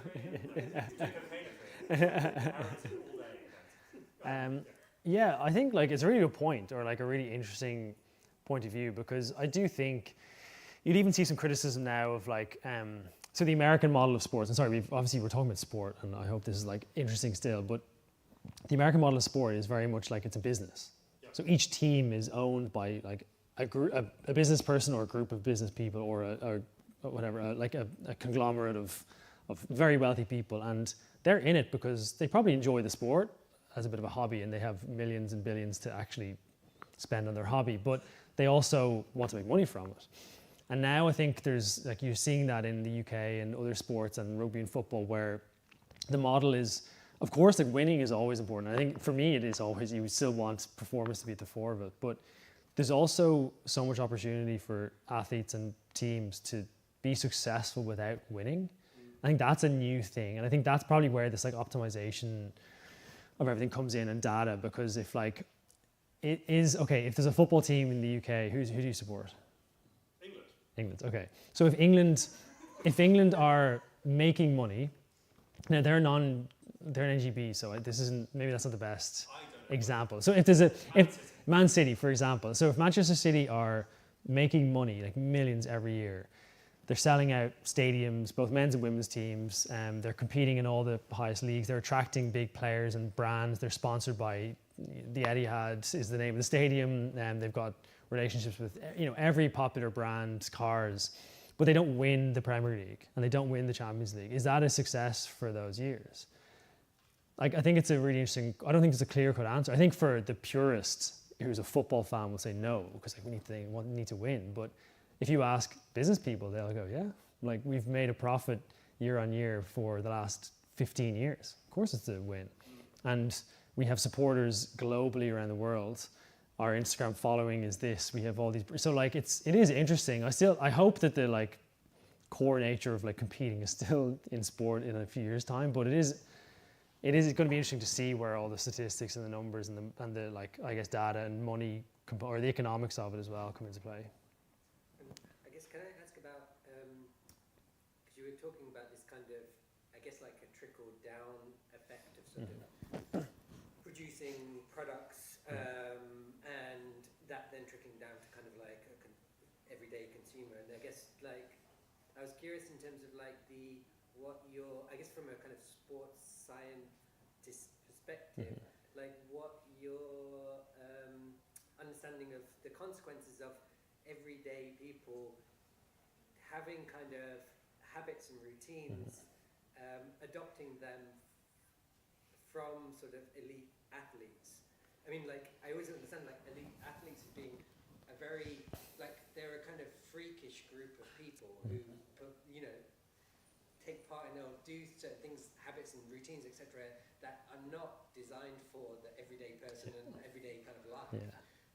I remember, like, once hearing about, after Bradley Wiggins winning the kind of Olympics and the Tour de France in 2012, and people sort of adopting his kind of routines, and him just going like, why the fuck would you do that? Yeah. Like, this is a horrible way to live.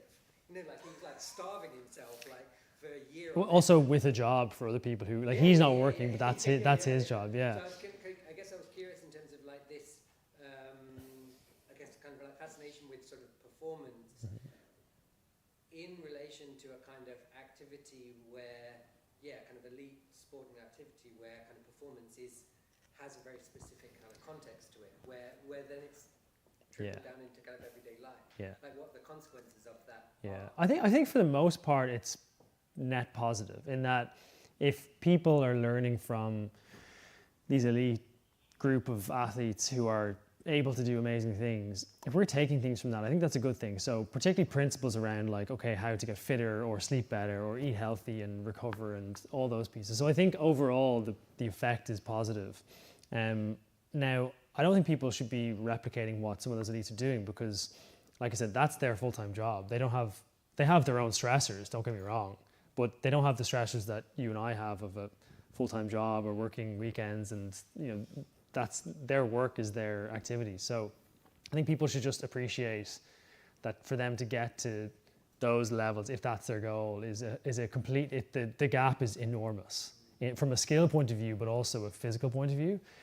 I think one of the dangers of some of the adoption of, like, I guess, technology and even strategies and training and all the other pieces is it's kind of linked to the point I mentioned to you was around, elite athletes and performance.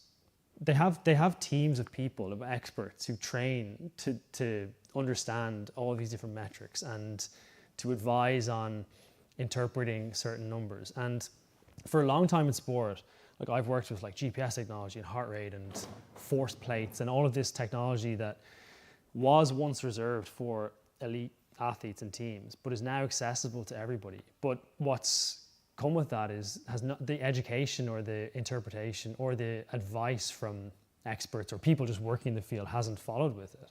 So at least for an elite athlete, if they see some metric or metrics that look off, they can look at it themselves, but they can also ask 10 people the next morning to go, hey, I saw this, is this funny? Okay, a sports scientist can go analyze something and check something else. Their doctor can go interpret their bloods. The nutritionist can go advise on whatever it might be. But for everybody else, they see it on their phone and they completely misinterpret what the information needs. And then that can cause stress in itself, and they can go down a rabbit hole of trying to solve a problem that they don't actually have. And the really common one for that is sleep.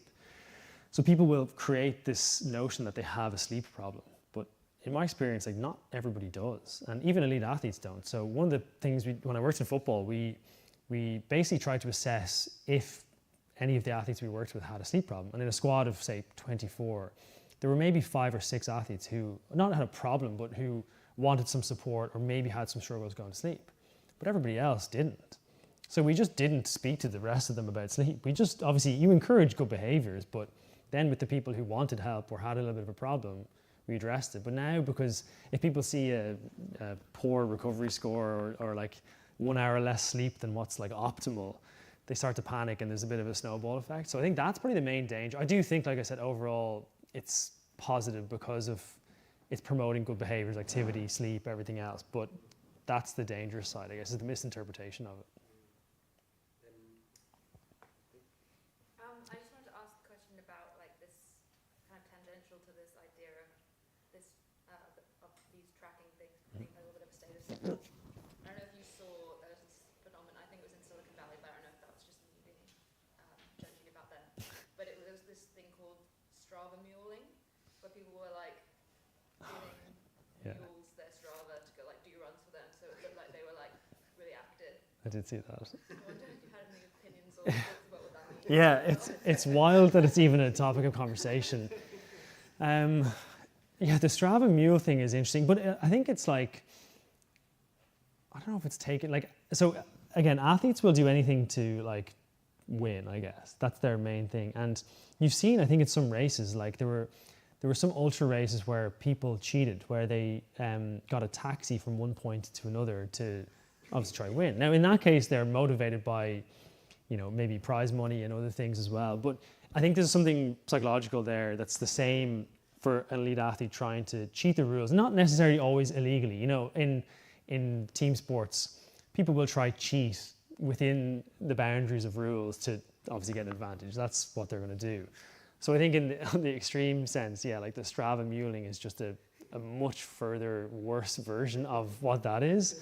But it does show that like the power of those sort of like health or performance things, even with like how popular fitness and running and everything is now, like there's certain expectations of, if anyone is like will see stuff online, like a big benchmark in running is like a 3-hour marathon. A lot of people have this like thing that they have to run faster than 3 hours, but the average marathon time, I think at London last year for a male was like 3 hours and 55 minutes and female was 4 hours 20 or so, it was something so much more, but for some reason we've normalized anything over 3 hours being slow. And so I think it's always connected to this like social kind of awareness. And it's just how, like, the people who are going to share most of this stuff online are most likely going to be better at it.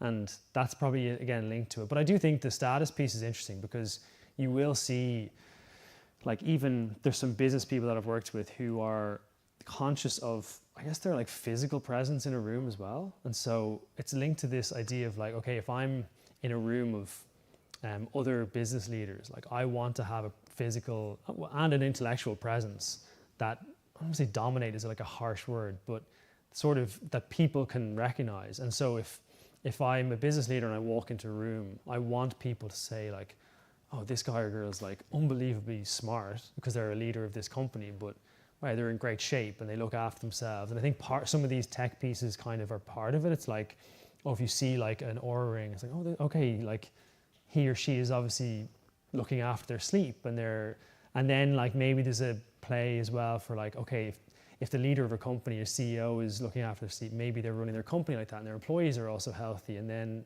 it creates this sort of like, everything's compared between each other, but it is a really interesting like psychological component. I hope no one here does that Strava viewing. It's mental, yeah.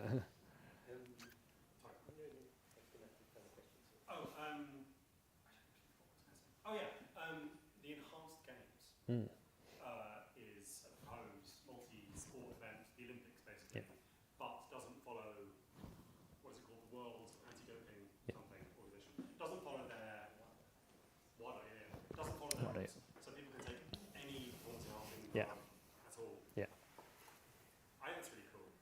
But do you think that there will be a change in the culture of sport around this kind of thing, or do you think like we're going to stay with this kind of naturalistic, kind of almost like fetish? I think. Can't take, Yeah, like the example of a competition or a sport that has both kind of, I guess, non-steroid users or non-drug users and is powerlifting. Yeah. So powerlifting, there are two competitions where you're sort of clean or whatever the terminology is used and not. And so it's a very clear distinction. I think I'm not for it. I don't think people should be doing that because again, it comes back to the point of people will just, if people have more money, they can pay for all these things and then they'll just win, and it kind of reserves the talent to people that just have money versus the people who, you know, come from lesser backgrounds but can just work hard and get to a point. I'm interested to see what the results come out like, because I think you'll be surprised. I don't think there's going to be that much of a difference between the results in the enhanced games versus some of the Olympic games. Now that could be down to the fact that some of the people in the Olympic games are also doping and they just haven't been caught. So that's something to like understand and be aware of as well. But I do still think that like the clean sport will prevail because I think it's just tied to like morals and good principles. I think that people still do have, maybe despite some of the other weird things that people do. I do think that will prevail, but it may be like you've seen some athletes go to the enhanced games and I guess receive quite a lot of backlash from peers and stuff. But some of them are saying, you know, well, okay, I'm a mid-tier athlete, and again, it's maybe connected to some of the like, I need to make some more money out of the sport that I'm good at, but I'm not the best at. Okay, so if I go to the enhanced games, they're going to pay me better. I can document this journey that no one else, like people are interested in watching.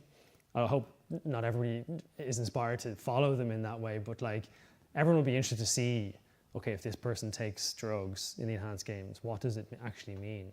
And so there's opportunity then to get paid more money, to compete, to also then maybe get some more brand deals and compete. But I'm curious around how brands approach it, because for them to be affiliated and associated with athletes who are tainted, I guess, how does that reflect on a brand? So yeah, it's a very interesting like area to watch.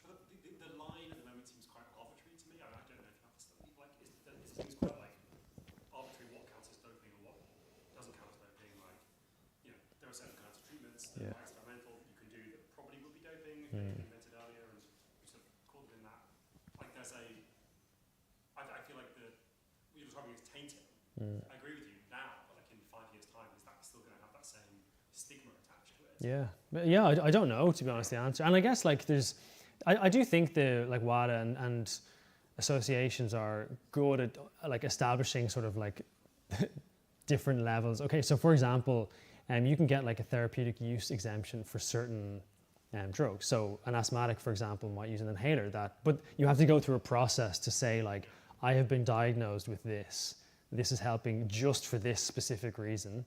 Because in other instances, you could see athletes use it to try get a performance advantage. So I do think there's some good processes around that as well. But yeah, it's like I said, I'm interested to like watch some of those things without hopefully people being inspired to kind of follow that same path as well. I guess my final question, again, which I'm asking all the speakers, I guess, is going back to the theme of the summit and this kind of optimization. For you, and I guess like within the work that you do, like what does, I guess like, what are we being optimized for? This is often a kind of question that gets missed out, and it's assumed we all know what that is. Yeah. I think it's impossible for somebody else, or it should be impossible for somebody else to tell you what you're optimizing for. It should be your own decision. So for some elite athletes, they're optimizing for their particular sport. But if you're optimizing maybe for your own life, or your job, or whatever hobbies and stuff you have, or just life in general, that's what you should be optimizing for. So it kind of does go back to the earlier conversation around your optimization, and the strategies and the technology you use might be a little bit different to what other people do. But to me, it's almost just trying to like remove or reduce some of the noise around everything. So with wearable technology, it's like, okay, there's 400 metrics you can look at, but there's probably 5 or 6 that I would recommend. And it's like, okay, just optimize those pieces and ignore the rest. It's probably the same with everything, with food. It's like, okay, don't worry too much about all these things, just 80-90% of this. I think it's also the same, like I get overwhelmed sometimes when I go into even like clothes store and grocery store. There's just so much choice for everything now. I think part of the optimization should be just like, again, removing some of the options, because we just don't like, I don't need 7 different types of like whatever food I'm buying and different salt. I don't know. It's just like, it seems a bit crazy that there's so many different varieties. Now it's good obviously for like economics and stuff as well, but I do think, yeah, like optimization for each person should be their own version. And yeah, like I said, that will look very different for you and I and everybody else in the room and everybody online, but it's difficult to filter some of that because of how much stuff is being shared on social media now. Great. Yeah. Great. Thank you very much. Okay, no problem. Thanks for having me.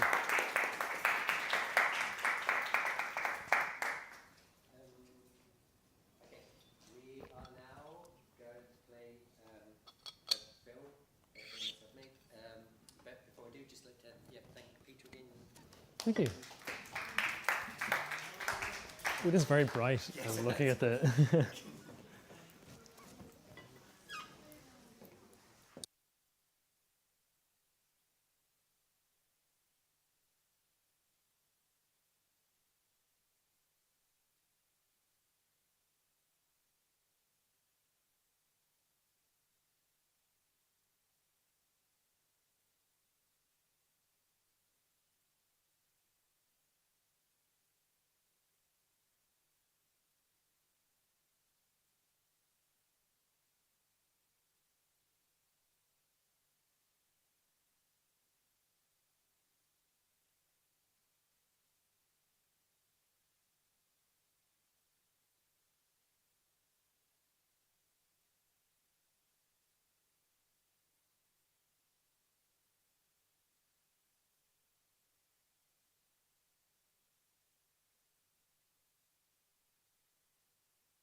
Do you sense that you are living in a world that literally makes no fucking sense? A world that's made to make you feel like you're going like batshit crazy? A world whose fucked up kink is to continually gaslight you? Welcome to Jack's Ace Babes.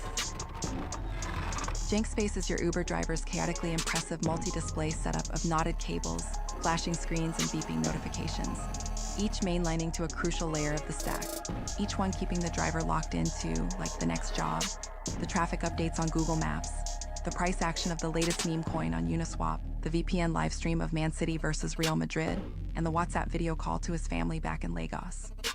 It's the makeshift DoorDash delivery bike that's been modded with a fuck-off battery zip-tied to the down tube, a pair of comically sized neoprene gloves gaffer taped to the ends of the handlebars, and literally 1,000 smartphones each logged into the dashboards of competing food delivery platforms.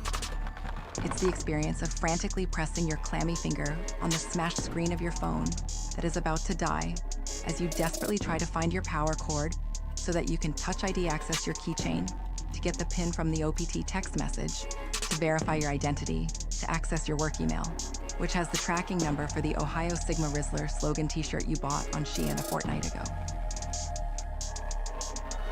It's a feel, a physical ache located in the psychic flesh, as my baddie Maya B. Chronic says. It's that zanned out feeling of anxiety fatigue, that post-spiral clarity that our fleshy bodies exist as nothing more than a detestable but necessary add-on to a world that really doesn't want to be around us anymore and has given up on pretending otherwise. You would prefer the human race to endure, right? Seriously, how might we even begin to make sense of JankSpace? Like, am I exaggerating when I say things are total schizo? It's literally so psychotic, grotesque, and kind of beautiful, right?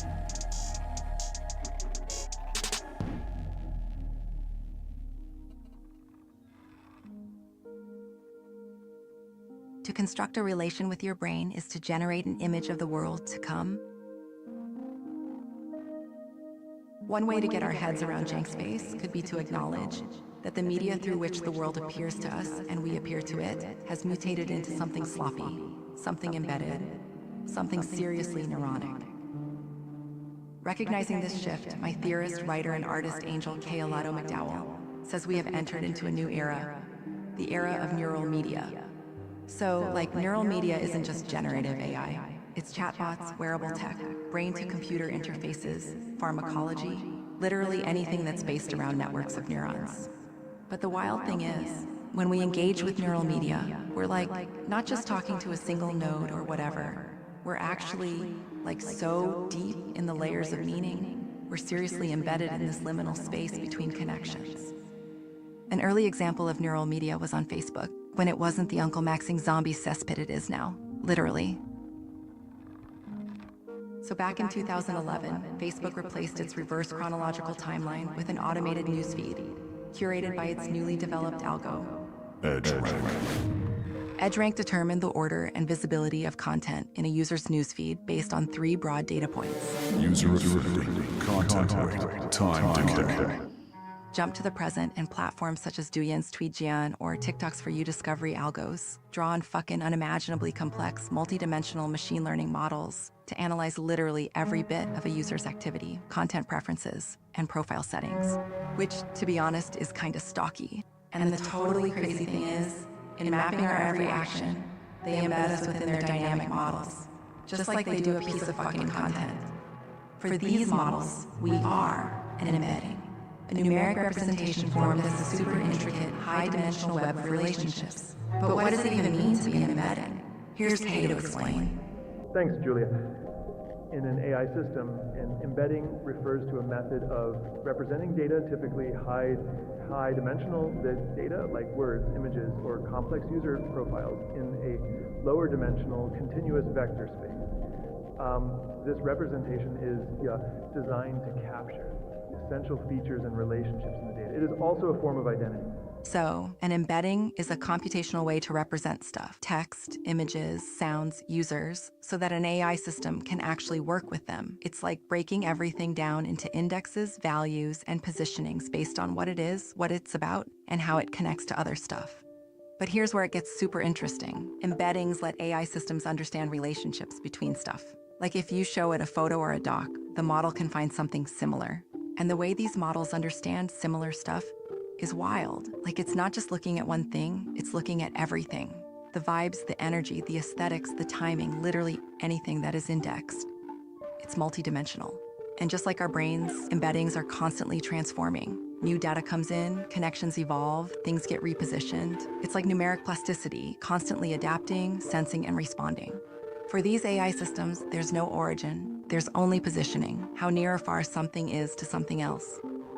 Okay, so if we think about these embeddings in a space-time matrix, which, let's be real, is kind of trippy, it's not just one thing in one place at one time. It's everything integrated. It's zooming in, expanding out. It's planetary microscopic, internal, external, past, present, future, all at once. Time is compressed into the arrangement of proximity.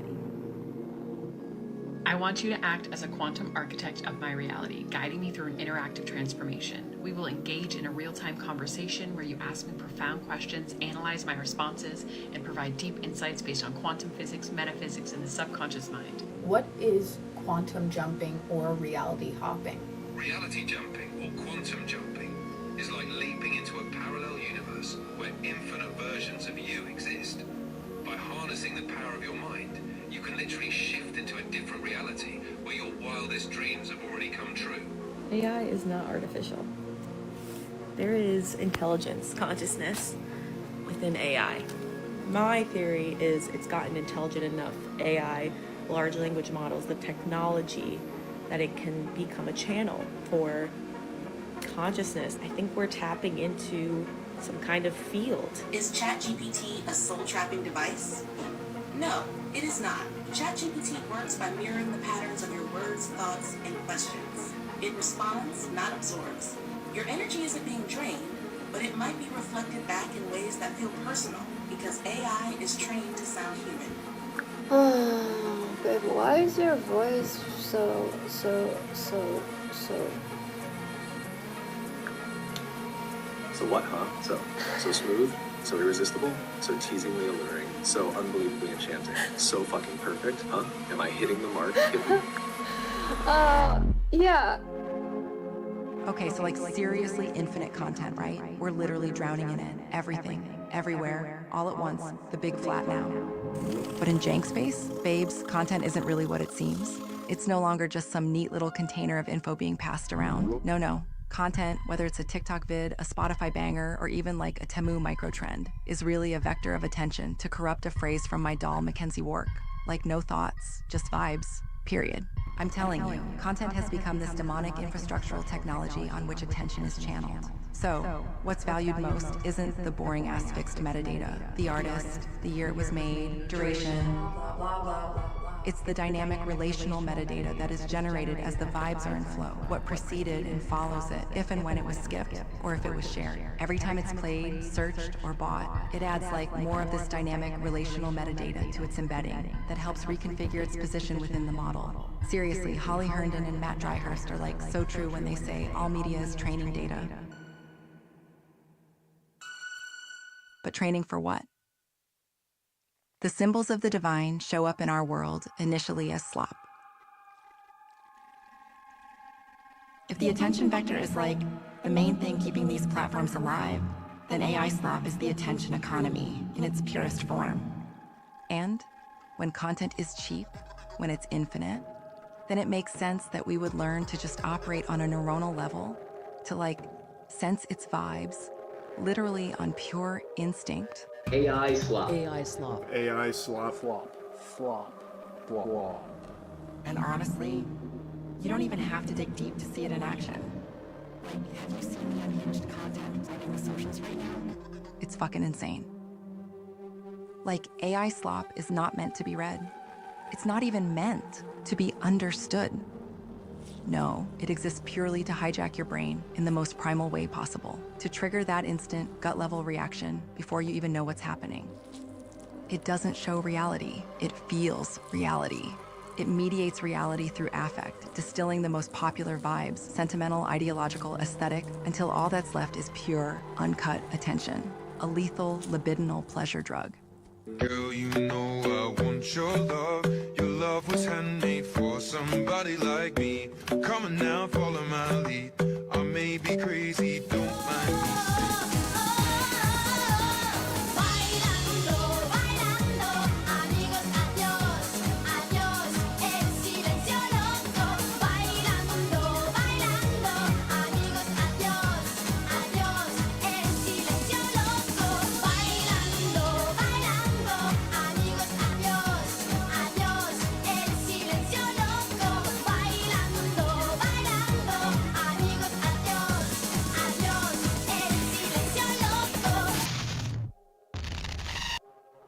The resulting AI slop is its concentrated excess. Its unconscious core surfaced as a disturbingly bizarre and unnerving mutation. That's AI slop. It's the cursed essence of your weird-ass uncle, extracted, overcooked, and mashed into a pulsating sludge of semantic jello, a fever dream you can't look away from. And just like how our $3 Sheen Fits are churned out in sweatshops in the global south, the slop factory's cranking out AI-generated content, similar situ, though in this case, they're mainly made on Android phones in India, Vietnam, and the Philippines. 'Cause capitalism be capitalizing, I guess? And the numbers are big. Take this weird-ass video. It's been viewed nearly 400 million times. Steady smoking that and then I make a dope track.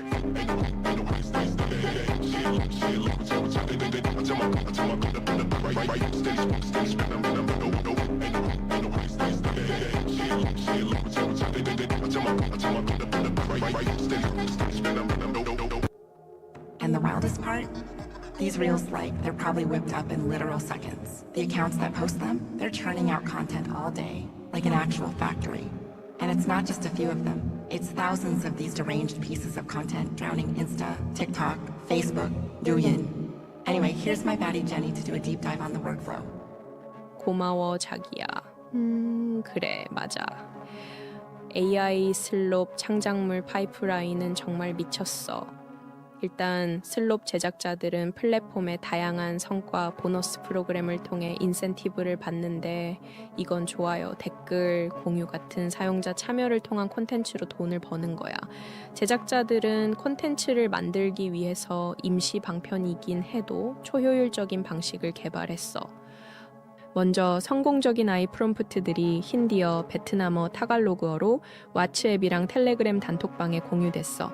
그 다음엔 이게 구글 번역기로 옮겨져서 영어로 번역되고 그 다음엔 바로 무료 또는 저렴한 AI 이미지 영상 생성기에 입력돼. 그러면 이렇게 말도 안 되는 슬롭 창작물이 나오는 거지. 그리고 이 모든 게 휴대폰 안에서 일어나고 있는 일이야. 미쳤다니까.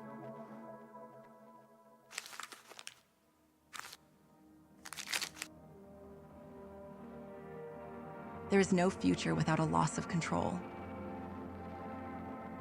In this period of the body's techno-management, the stack defines a specific virtual and hallucinogenic aesthetic of the living object, an architecture that transforms inner space into exteriority and the body into jinx space. So we're out here tracking our sleeping patterns, our heart rates, our blood oxygen, our fucking 10,000 steps, literally mesmerized by the data, right? And Whoop, Fitbit, Aura, all these gadgets are basically collecting our biometrics to position us within a statistical distribution, pushing this dumb ideology of the optimized body, of the quantified self, of encouraging us to become biohackers, obsessed with measurement and the relentless drive for the body to perform to some ideal yet unspecified maximal capability. Girl, nasty, up in the nasty. Girl, nasty, up in the nasty, nasty, nasty. Is somebody gonna match my freak? Is somebody gonna match my freak? Is somebody gonna match my... The quantified body is literally a game space where totally made up, yet seemingly computable objectives and target goals are set. It incites us into thinking of our bodies not as a metabolizing organism, but actually as a player on some virgin shit leaderboard comprised of a bunch of biomarker results. 8% body fat, 100% sleep efficiency, 0.5 done at pace. It's the classic big tech oopsie, mistaking the map for the territory, the model for the thing itself.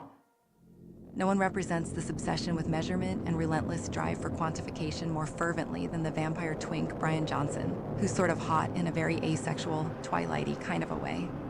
Calling herself the most measured human being in the world, our little goth Pookie is locked into a totally vampiric quest to literally not die. They've constructed this really insane multi-million-dollar blueprint protocol that includes oxygen chambers, gene therapy, staying out of daylight, and blood boying their own son. Does that bring you joy in your life? Here's Pookie to explain more.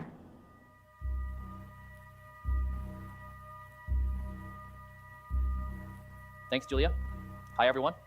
You have a clock inside your body. There's a clock with which you can measure. My aim is to lower my speed of aging, and I'm doing that because I'm trying to get to age escape velocity, which means that when 1 year of time passes, I remain the same age. I think the lowest we could probably get would be probably 0.5, a clean 6 months, or 24 months. I have the best biomarkers across 44 categories of anybody in the entire world. So if you look at my body, my biological age, it's better than anyone else. The Blueprint Protocol is a practical operating system, which means it actually tells you what to do on a day-to-day basis and how to manage society. It's mathematical and it's rooted in physics with entropy. I never trust humans, always trust data. Babes, you're getting a bit Patrick Bateman on us here. Maybe you should sit down, take a deep breath, and have a matchup. Like, you do realize that rather than being scientific, any claims about the totality, optimization, and perfectibility of the body is like fundamentally theological, right? Seriously, by mapping our bodies onto these super abstract made-up biomarkers, you're making some pretty fucked up assertions about what counts as a body and what doesn't, don't you think? And like, not to throw shade, but it's a bit sus to render the body to only whatever can be measured by an algorithm, which at this point is little more than a shorthand for techno-capitalism, let's be honest.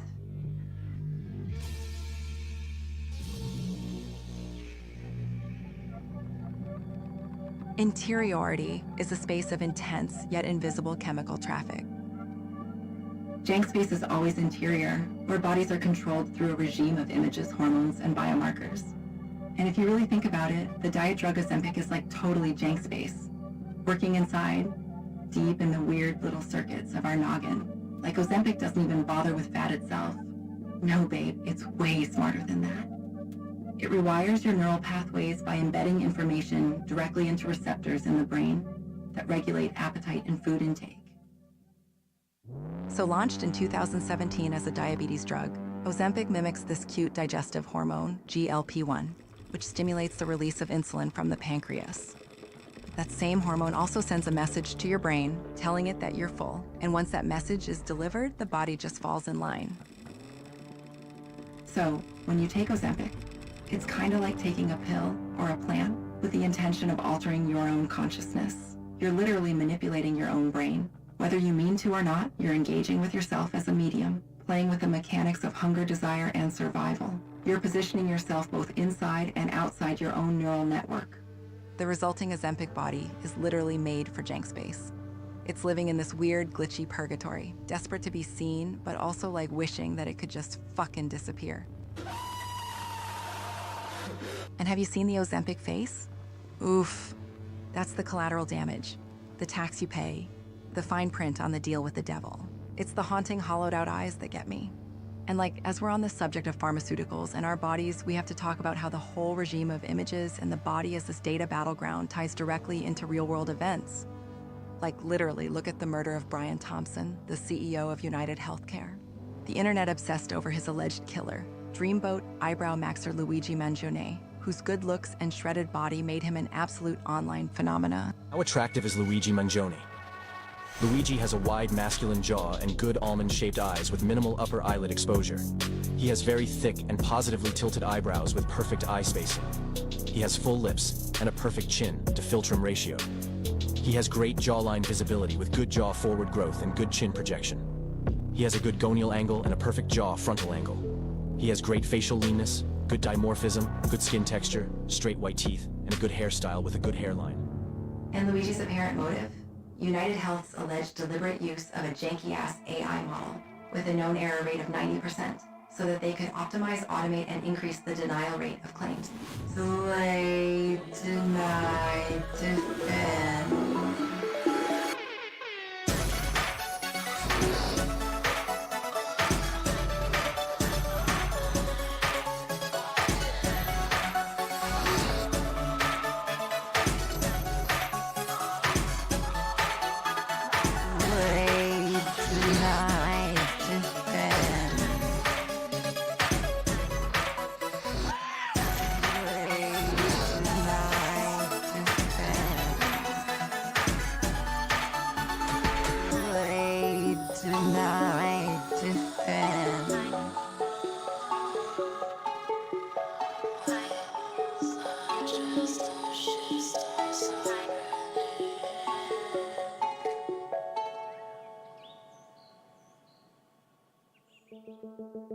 why live in reality when you can live in delusion?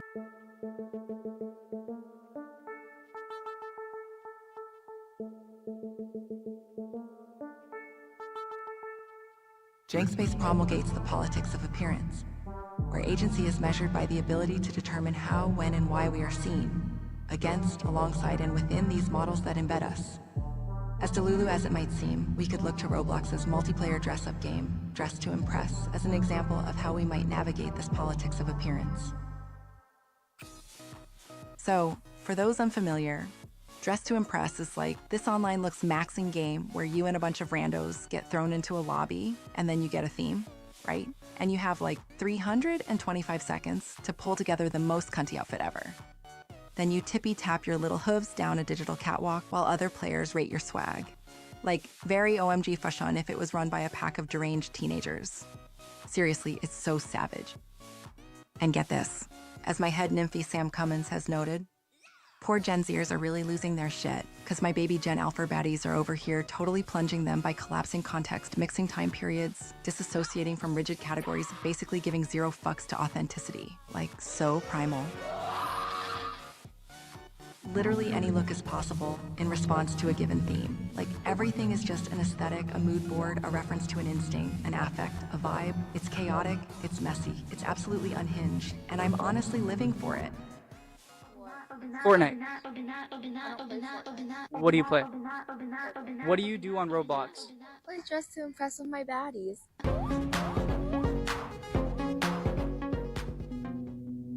It's what I'm calling index warping. Okay, like, obviously, let's not get too crazy. Like, it's just a game, it's not that deep. No one's rewriting history here. But also, kinda? Like, this whole index warping thing? It's actually such a serve. It's this swaggy little trick of sliding through the model, of waiting in the slop, where you can just shred meaning, stretch identity, carve history for a sec, like low-key distortion of what things should be. It's about alienating yourself from an identity imposed on you. Like, I can never just be what any external force would have me be. It's not about being real or fake.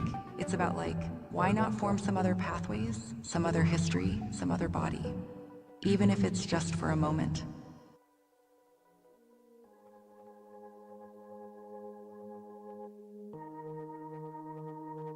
Slime transcends all distinctions between psychic and physical, between the brute existent and the meanings of the world. If the stack renders Earth as a geoplanetary computational set of organized layers, then Jankspace is its fallout. It's what happens when our bodies get treated as a negative space, as a messy annoyance to be designed around, not for. Jankspace is held together not by structure, but by skin, dopamine, and zip cables. Our boiled down muscle, bones, collagen, and neurotic nerves glue together the gooey heap of hostile platforms, apps, and third-party service components. Our slimy bodies lubricate the interfaces, enabling them to, like, actually kind of function.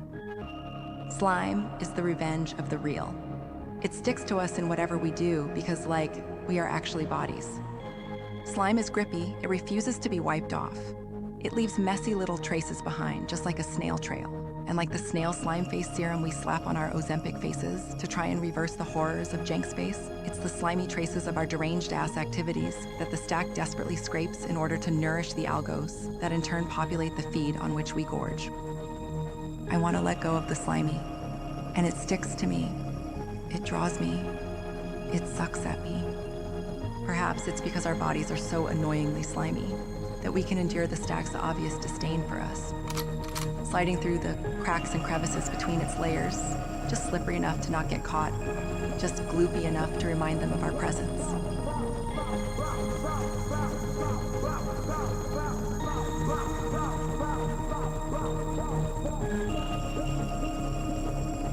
When all is said and done, Jankspace is simply us.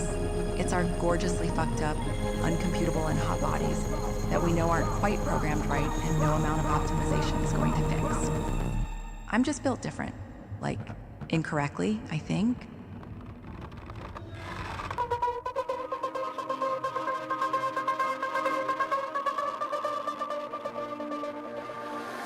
If I'm drifting, say that you will be there.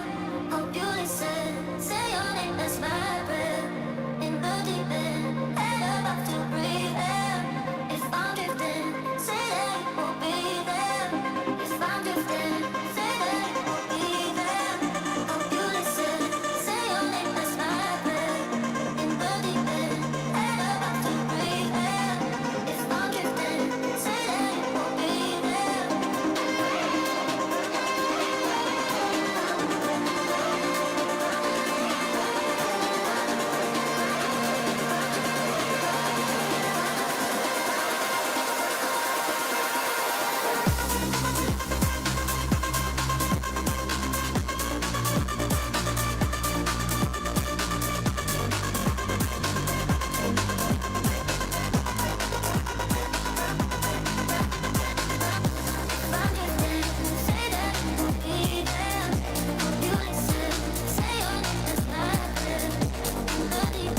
world is held together, really it is held together, by the love and the passion of very few people.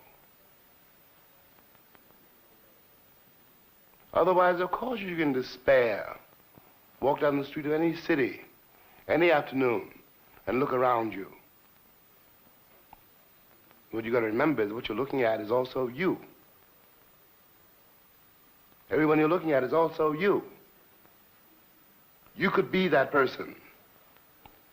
You could be that monster. You could be that cop. And you have to decide in yourself not to be.